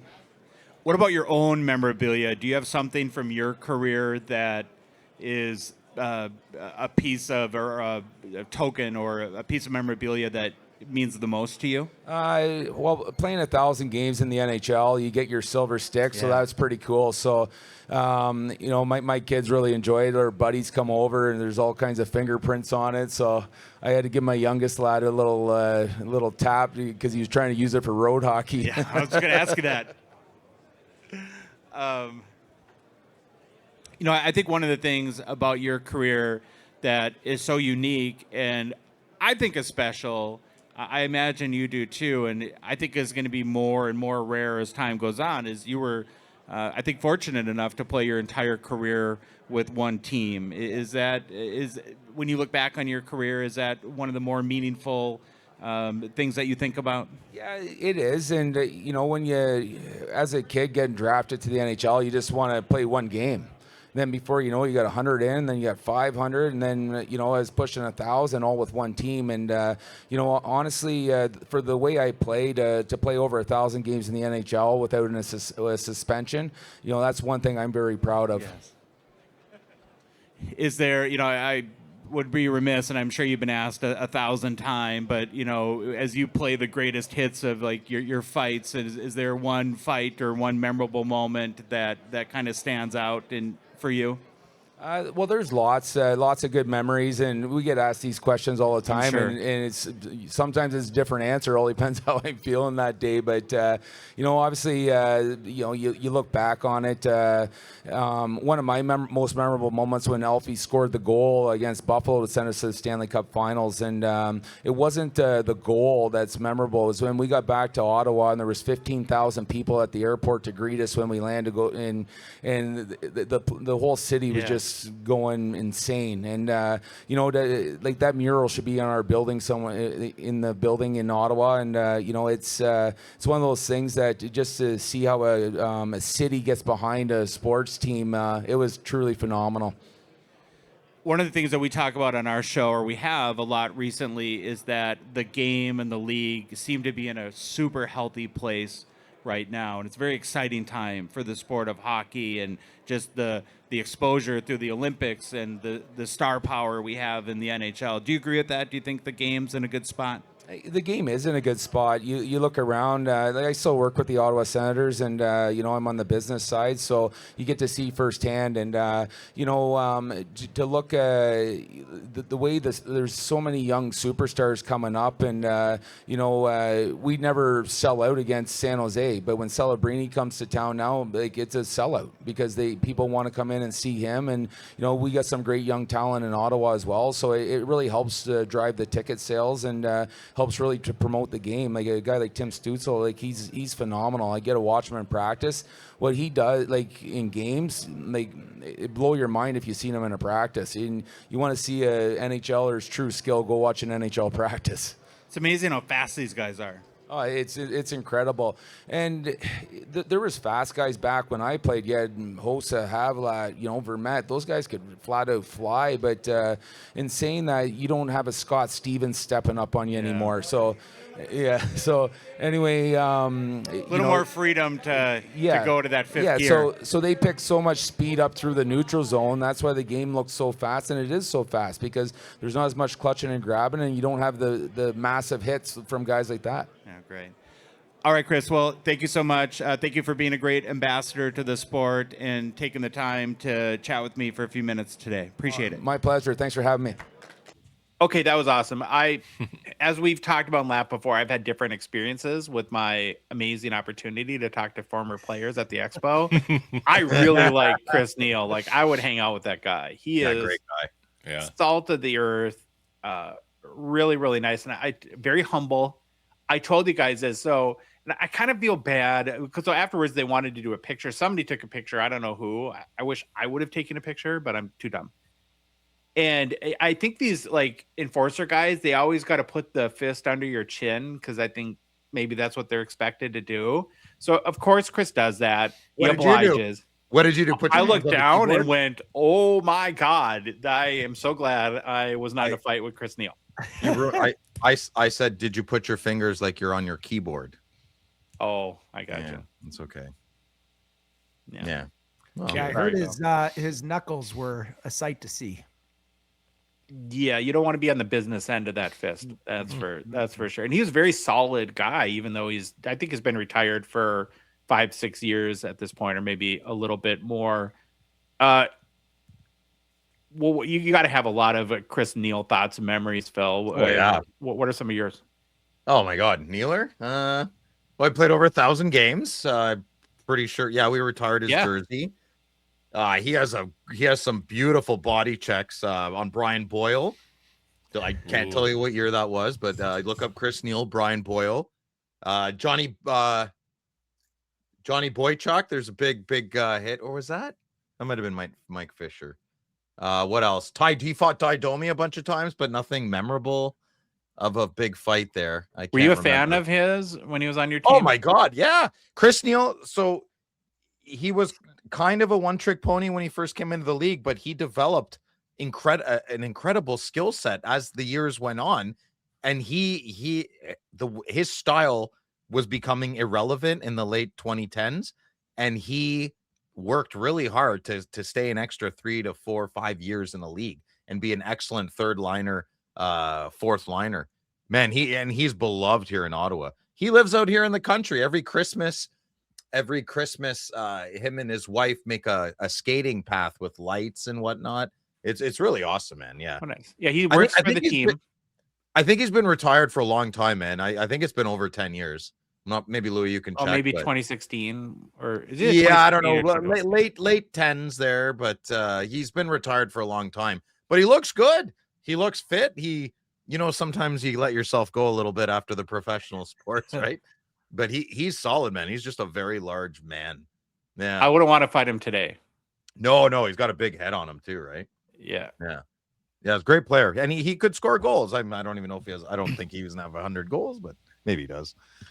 Looks like 2017 was his last year. Oh, Okay. there you go. So 10 years, you're right. Okay. Yeah, you mentioned the 1,000 games, and I asked him what his favorite piece of memorabilia was, and it's the silver stick. And I think that was my favorite part of the interview, where he talked about his kids sometimes like try to go outside and play street hockey with it, and he's like, no, no, not that He's one. very. I dated a woman that lived out in the country here, and Chris Neil's kids and himself. He's very involved in the community, in the hockey community here. So very stand up dad, stand up former NHLer. Well, that was a lot of fun, and again, was happy to do that. Okay, we're ready to roll and conclude our show with a favorite topic of mine, where we get to show off each of us a little bit some of our favorite Expo pickups. As tradition, we'll start with our guy, Smillup Schmarsh. Smillup Schmarsh. What did we say the other? A harsh marsh. A harsh marsh. I love it. My whole life, I've never heard that. That's fantastic. That again. That's good. Yeah. Okay. Ready, All right, buddy? I'm ready. All Go, right. Louis. Oh, Okay. Brian Trottier, good listener. Panini Contenders 2012-13. Beautiful Brian Trottier autograph in a silver pen. This checks a lot of fill boxes. We have them. I could choose. Does this go in the mustache area? I don't know. Probably not. I think I'm a Brian Trottier collector now, but a very passive one. Not like Marcel or Guy Lafleur, but if I see a good Trottier, I'll pick it up. That's game used as well. Next card, please. Oh, yeah. Big deal. So I got this for $200, PSA 7. It's my least favorite Crosby Seismic Gold, but we always buy we always buy Seismic Gold Crosbys that are $200. And that's what I got this for. Okay, next. you could immediately crack that and double your money, probably. Yeah, cool. It's going in the binder, though. Yeah. Okay, next up, we have a 2012-13 Patrick Roy signature patches. I bought this from Nick at Juice Labs. Those boys have heat. I did not offer any. I just didn't. I know I'm kind of making myself foolish there. I paid him $850 right there. No, it's a game used patch. It's not generic. It's a little bit generic. Okay, maybe it's generic, but I like it. And autograph's a little streaky. Anything under $1,000 with a Habs game used jersey, I think is a deal. Nice. Yeah. Okay. That patch looks really old too. It might not be, but it just that's when I saw this card. It's like, wow, that looks like it might be John Belival's jersey. We'll just never know. So next, I think that's it. Is that all I sent you? Oh yeah, okay. So I got a playmakers. Yeah, I needed one. I'm glad I saw this before Madigan did. So pick that up. I think that's it. Is that it, Louis? Brother, you got 3 more. Oh, okay. Oh yeah, this beautiful card. Spicing up my little Bedsy collection. It's so tiny, but I love it. So this is out of 99. I've had my eyes on this for a while. These were so spendy. Everything was spendy for a while, but I mean, I got this $110, $120. Beautiful card. Take it out of the prophylactic there. She pops, man. Big that would have gone for $1,000 a couple years ago, don't you think? Yeah, for sure. Yep. All right, second last one for Philly. Yeah, Charlie Simmer, the chunkiest of the chunky patches. That's awesome. Great card, great autograph, mustache binder again. But I think it's just gonna go. I guess I'm just a Kings collector. I don't know. Dave loves the Habs. I love the Kings. I don't know what's going on here. We got to fight for Dion cards now. Kind of. I know. Well, I bought a really nice Patrick Waugh card, and Dave was really upset. And then I realized I'm screwed here because the guy goes to one Habs game and he falls in love with them. Oh, God. I know. Anyway, look at that patch window. Wait, are you showing that card? Awesome. You didn't show this card? I'll show it Friday. Oh, okay. I don't want that because card. I'm hopeful it'll come up on eBay and I'll buy another one. That card is. Oh my gosh. All right, last card. Wait. I want to look at that patch window though. Go back. So Crosby's got a one like this. I saw it for 4K. It is amazing. Crosby has an amazing patch window like this. It's a Crosby card. It looks exactly like this, 2018-19. Is that E for exquisite? Is that what Yes. we're thinking? I think so, Yep. yeah. Okay. I got a few cards like that with the E for Exquisite? Exquisite cards are awesome. It seems like the picture, there's a patch in an auto, everything fits. They do that so well. Yeah, well, it goes back to the cup thing and all, versus exquisite. Apparently they don't want anything to trump the cup, but you go back, the most expensive sports cards ever are mainly exquisite cards. And I should have mentioned this in our Jason recap, Phil, but I did ask him about the trade. Yeah. Would you trade all of your baseball, basketball IP for the old hockey? And he was very quick to say, not a chance. And he's like, whose stupid idea was that? Was it Phil's? You're like, yep. Well, and I think the reality is that from a value standpoint, that all of that IP is by orders of magnitude more valuable than the old hockey designs. Cough up the money. Money talks. He referred to those as his children, right? You wouldn't trade your children. So. There you go. That's awesome. Oh, he did. That's fantastic. And it wasn't my idea. It was somebody who typed it in. And lastly, I got a McDonald's that, you know what? I really love this card, and I showed it to quite a few people. Nobody likes it. I love it. So, I mean, I remember this card vividly as a redemption, and it's a McDonald's card, 1998, Upper Deck Canadian McDonald's, Wayne Gretzky game jersey. There's a red and a white, and there's no clam chowder near it. I just want the white one now. I'm going to crack this one, and I think they look awesome. And then they can kiss each other. No, they're not kissing each other. Yeah, the white and the red one. Why? Sure, they can kiss each other. All right, I'm done. Is that a facsimile auto or a real facsimile? Auto? Okay. Why does no one like my card? I think that's a great Wayner. I showed Brad Hartland. He's like, "Oh, nice, Phil. Good. You happy?" I'm like, "Give me the card back. Get out of here. Give me the card back. I can read that patronizing." I buy lots of cards that people don't like. It's okay as long as we like what we buy. It's okay, Phil. Thanks, Louis. I would say it's a very strong turtleneck, Phil. I mean, the turtleneck is pretty much eating his head on this card. I feel that makes the card. It really ties it in. All right, get my card off the screen. I don't want you guys to look at it anymore. Okay, please. David, you ready? I'm ready. What did I send you? Oh, okay. So this one's really cool. Panini Prime. Starting to super love the Panini cards. Luke Robitaille. It's the CCM part of the patch, but that doesn't fit. So it's just the CC part of it. But it's 1 of 13. Wow. And okay, so I didn't send this to you, but I'm going to read this. And I'm reading this, the back of the card. And I'm reading this specifically for Victoria. So Victoria, you better be listening because she doesn't even listen to our show. I'm going to send her just this clip. Maybe Paul does. On the back of the card, it says, the most dangerous sniper ever to play on the left wing. Robitaille's 668 career goals and 1,394 points are both the most by any player ever from that position.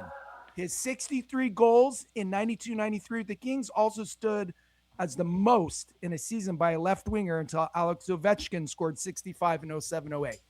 Does that sound like an underrated player to you? Jesus Christ. Pretty overrated. This is what this is about. You're upset of something she said 3 weeks Big mic drop moment for California Dave here. Listen, she has dodged us. She has avoided me. She will not come on our show. I can't confront her. Oh my God. Yeah. Just wait. You're running out of time here. Let's go. Yeah. Okay, next card. Next one. Cool card, though. Okay. Again, O-Pee-Chee Premier. Awesome card. Luke Robitaille. Remnants patch. It's got the LAK for LA Kings.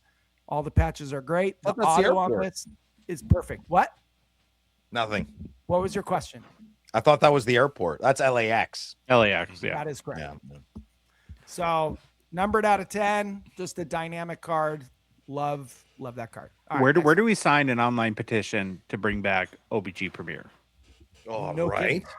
Make one, Well, and then we'll sign it. Justin was wearing a Bring Back Panini shirt at the.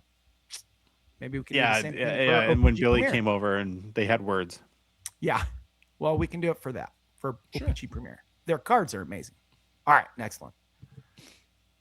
Another, so this is the 03-04 tribute LeBron James design of the 13-14 the Cup Luc Robitaille tribute rookie patch auto. This is now my 3rd copy of the 10. So I own ownership of 3 of the 10 copies of this card. And Cornering the market. You're an entrepreneur, Dave. That's right. There you go. So I got my first one not too long ago from my good friend Art from Burbank. And then I've been able to scoop up 2 more since then. So trying to collect as many as I can. All right. I think I threw in a non-Robitaille card. You did. There we go. So this is the 22-23, which I'm going to say it is my favorite year of stature. This is the Steve Yzerman patch auto, number 2 of 5. The patch on this is really nice. I like, they do have home and away versions of this card. I like this version because of the white jersey. The auto stands out really well. Mm-hmm. Whereas, sometimes on those darker versions, the darker jerseys, the auto kind of blends in. So this is really prominent. So very cool card. I like the design of 2022 stature, but isn't this the year where they went total ham on all the variations though? Yes. Yeah. So you have like 2 versions of like the home and away jerseys. So and there's like out of 3, out of 5, out of 10, out of 15, all that stuff. Out of 6. No, it's more like it depends, but depends on the player. But like there's 2 1-of-1s. So there's the home and away version of the 1-of-1s. So but I don't know, gives me more cards to chase. So for you, it's perfect. And for me, it's perfect because I'm like, well, now I have a home jersey, so now I got to get an away jersey of the same card. So that's what ended up happening with me. And when you just thought for a minute he was done with Robitaille, he's not. Because look, no, comes back. Okay, this card's really cool. So this is 2024 President's Choice. This is only the 2nd President's Choice card that I have in my collecting because unlicensed, I don't really collect those cards. But this is the game used stick handle that actually has the Robitaille name on the stick handle. And so, I buy this card in the Cup and it costs me $2,000 as opposed to 400 Canadian. Yeah.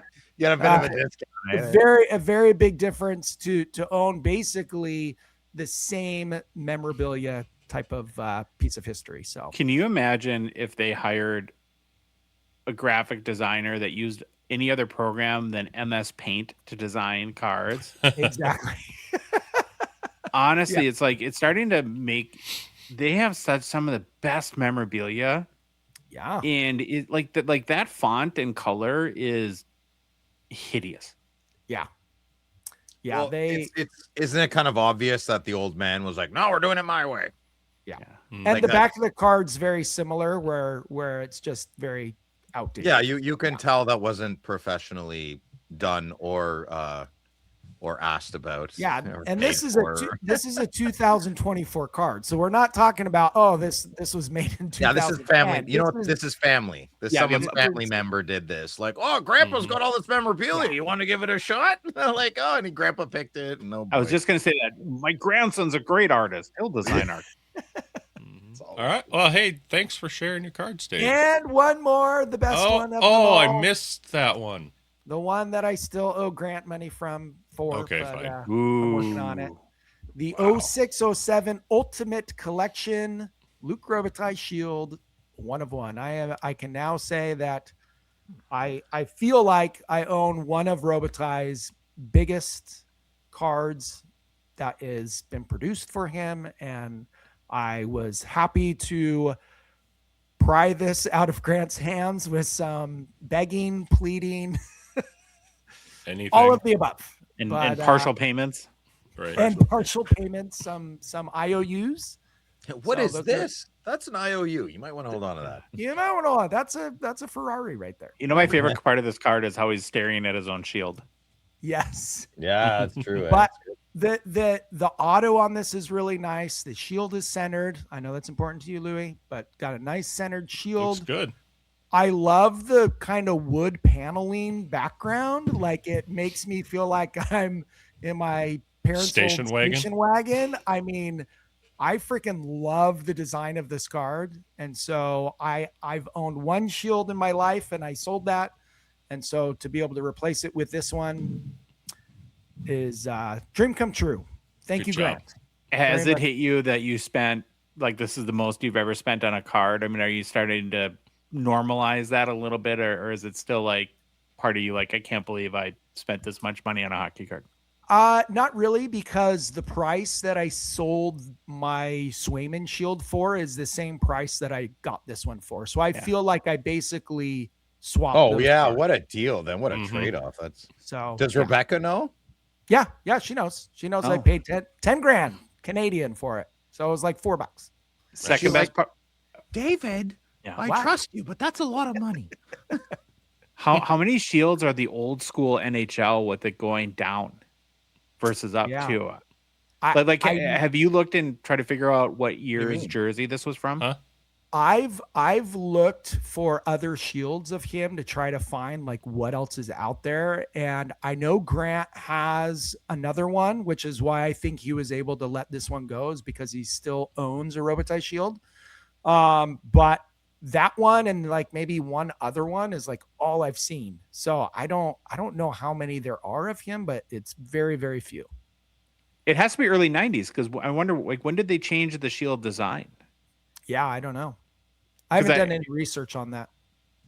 Oh, yeah, because I think it was like shields first appeared on jerseys in like 92 or 93, and then so it would have to be that window to win the shield that the NHL went up instead of down. Right. Changed it. Yeah.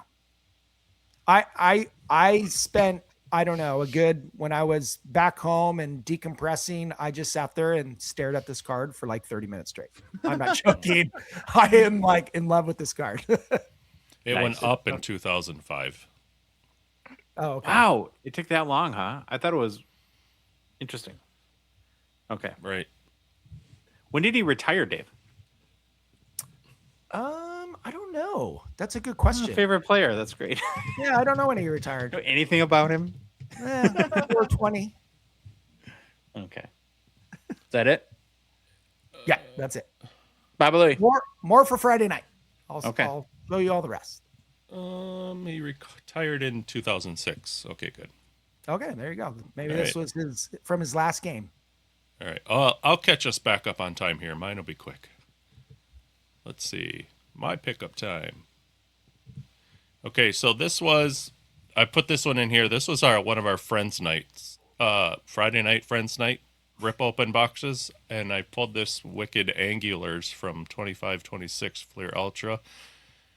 Unfortunately, it was a Mikko Rantanen, but he's golfing now anyway, so that makes me feel a little better. Josh, you said these are pretty... Oh, they're Rare? super rare. I think it's the This rarest is- hit in the product, and I still Correct. can't wrap my head around it. Like, so, normally I think we all can make like snap judgments. We like that. We don't like it. I'm been confused for months, and it was a little cooler seeing it in person, but I don't. I don't know what to say. Does anyone have an opinion at this point? It was a lot cooler seeing it in person, I will say. Like, I really like the look of the card. The thing that I don't like is if you just show his face, there's nobody who can tell you who that is. And so no. I don't like that. Looks like Mikko Rantanen, I guess. That's the part where I struggle with when you look at the face. It's kind of like in the top 5 video, Phil, when you were talking about that McDavid, the gold PMG that sold, it doesn't look like McDavid. So I need it to look like the player so you can recognize who it is by their face and not just read the name. So All right. Got a very Tron vibe. Does. Oh, yeah. Ooh, wow. That does. And then let's see. My first pickup was before I even made it to the expo. I went through California Dave stuff and grabbed his 23-24 Upper Deck Premier Acetate rookie patch auto, Brock Faber, which I love. I needed a Faber rookie, and when I saw that, I was like, "Hey, this is the one I'm gonna get." What does something like that go for now that he's in the play? Like, how does a friend buy a card from a friend? I don't know. When the friend's players in the playoffs doing well. You as the buyer, don't be the seller. You'll let the seller decide. Yeah. I don't remember. What was it? I have no idea. I can't even remember. 120 something. In Yeah, there? I don't something know. like that. It's not expensive. Not enough to haggle over, but Break the bank. Yeah. it's just gonna sit in my collection anyways. This one I did haggle over, but the one I'm going to show here before I do it, this is the first one. I got the whole, well, I don't want to move much because they made it to the second round. And I'm like, oh my God, I'm going to go around this whole show. And every time I want to buy a wild card, it's going to be, well, they're in the second round, so I'm not moving. But Not for long. I know, it'll be done. But I grabbed a 24-25 Exquisite Collection Rookie Auto out of 25. Jesper Volsted. That should have played the last game. Wow, Yeah, I'm I love sorry. these cards. Listen, you guys might think you guys didn't play that well, but Colorado was on a different stratosphere. Look at their passing, man. Like, you could have played way better, and they still would have beaten you. That's a great hockey team, for sure. That's some of the best hockey I've ever seen in my life. I mean, put it this way, I could say right now, if we lose to them, at least we probably lost to the Cup winner. Yeah, he can join the Kings. Although we probably would have lost to everybody in the playoffs. You want every player to join the Kings. Who don't you want to join the Kings? Right. Anyone that's good. We'll take anybody. DC? Oh, wait. Yeah, there was a few I didn't want to join who did yeah. join. Corey Perry. But I really like the looks of these cards. We were talking about Exquisite before with your card too, Dave, with the patch in there, and I'm just like, this black is super sweet with that. It's a banger. gold. He has Nice a card. Celebrini auto. Five loops and a seagull. Close to it. Maybe a distant cousin of Celebrini I auto. feel it's got more Bedard tendencies there if you look deeper. Sure, Yeah, maybe. sure. The last one I picked to show is Just one quick thing. Does he not know what number he is, though? He's 30, I know. not 31. I know it's really tight zero there, isn't it? I guess. Yeah. And the last one I found was a 23-24 The Cup Foundations 4-patch auto out of 5 Heischer. A lot of red there. It's good.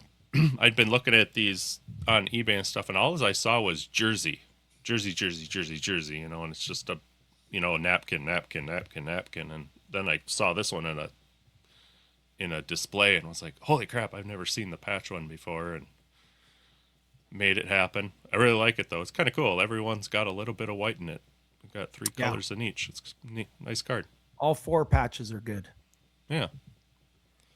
Thank you, Baba Louie. Okay, I have 3 cards that I picked up. Well, 4, but one's coming in the mail. So we'll talk about that later. First one I will show is a 1996 Select Certified Wayne Gretzky Mirror Blue. And these are base parallels. So I think there's 120 cards on the base set, 1 in 200 pack odds to hit any of them. So the Wayner is 1 in 24,000 packs. There's also a Mirror Gold, which is much spendier than this, but I've been trying to collect the Mirror Blue and Mirror Gold of my favorite like GOAT type players, and so this one's been on my list for a while. Good job. I got Steve Angel. Are the golds numbered? No, they're all ratioed. They're all just ratioed. Okay. Yeah. And then the second one is another card I'm very happy to have. It's a 2012 Fleer Retro Bobby Orr.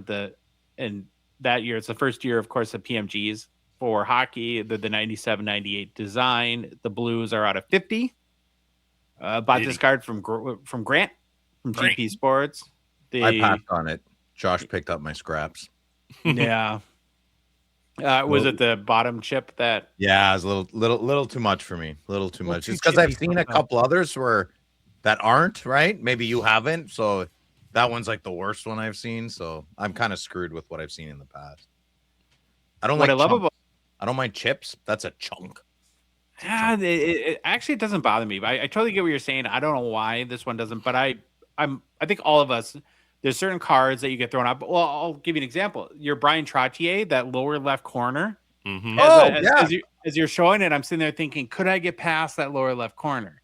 Yeah.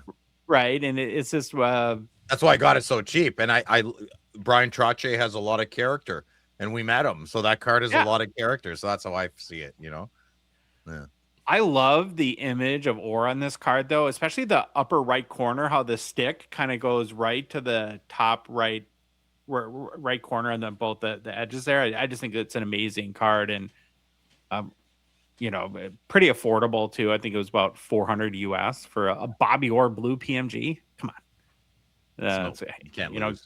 Again, going back to affordability, Sure, I can't afford some box prices, but this is for me a monster card, and I'm happy to have it. Good. And then the last, I don't know if I'm turning a leaf and becoming a little bit of an auto collector, but I now have 3 in my collection, I think now, a 4th incoming, but it's a 2011-12 O-Pee-Chee Alexander Ovechkin, the retro buyback auto out of 8. What I love about this design is it's got that very 1930s O-Pee-Chee vibe to it, where the cards got pretty wild, and got this from Steve Angel too. And I think in our first edition of Reloaded, we had the Wayne Gretzky version of this card, and I wanted that so bad. And so when I saw the Ovi in my price range, I had to snag it up. And his auto is nice and big. It's very, very nice. It's a good Ovi auto. Well, at least he put it in the middle and not off to the left or the right like he typically does. Yeah. Very weird. So very happy with overall. Were you guys pleased with your haul in cards from the expo? Yeah. Big Very happy. Yeah. Very, very happy. Okay. Moving on. Now we start counting down to the fall expo. If you like the episode. Montreal for me in 2 weekends. Oh, are you going? Yeah, it's not an expo. It's just a card show. I mean, the You make that expo, a the day trip. expo, the expo is the company name, right? I'm assuming, but it's going to be a fun card show. Do you do a day trip typically for that, or do you? I'll probably stay for the weekend. I have my family there, so. Oh yeah, stay at my sister's house. I'll see you for breakfast, right, Josh? Yeah. There you go. If you like the episode, please leave a rating, review on Apple, Spotify, whatever podcast app you listen to us on. If you love the show, you want to support us, you want to chat with us on the Hockey Cards Gongshow Discord server, we hope you consider a $5 a month donation. Join our $999 support level tier on Patreon. Link is in the show description, both YouTube and podcast apps, and our Instagram, TikTok profile, on our website, hockeycardsgongshow.com, or Patreon's website, patreon.com, and just search for Hockey Cards Gong Show. We're on social media. Follow the Gong Show on Instagram, Facebook, TikTok, Twitter, and YouTube. And boys, the Hockey Cards Gong Show podcast is a production of Dogbox Ventures LLC. Have an awesome weekend. Hope we see you in chat on our inaugural Friday night or Saturday night breaks, gongshowbreaks.com, and on our YouTube channel. And Baba Louie, take us out. Bye. It's the Gong Show. We're dropping the facts. Hockey cards on fire. No holding us back. Josh looking sharp, the face of the scene. Feeling pork chop pants, rocking it clean. Baba Louie in the booth, he's the man with the plan. The best producer in all the land. Gong Show Nation, let's hit the flow. It's the Hockey Cards Gong Show. Let's go, let's go. Wanna say them in show. And why is the carpet all wet, Todd? I don't know, Margot.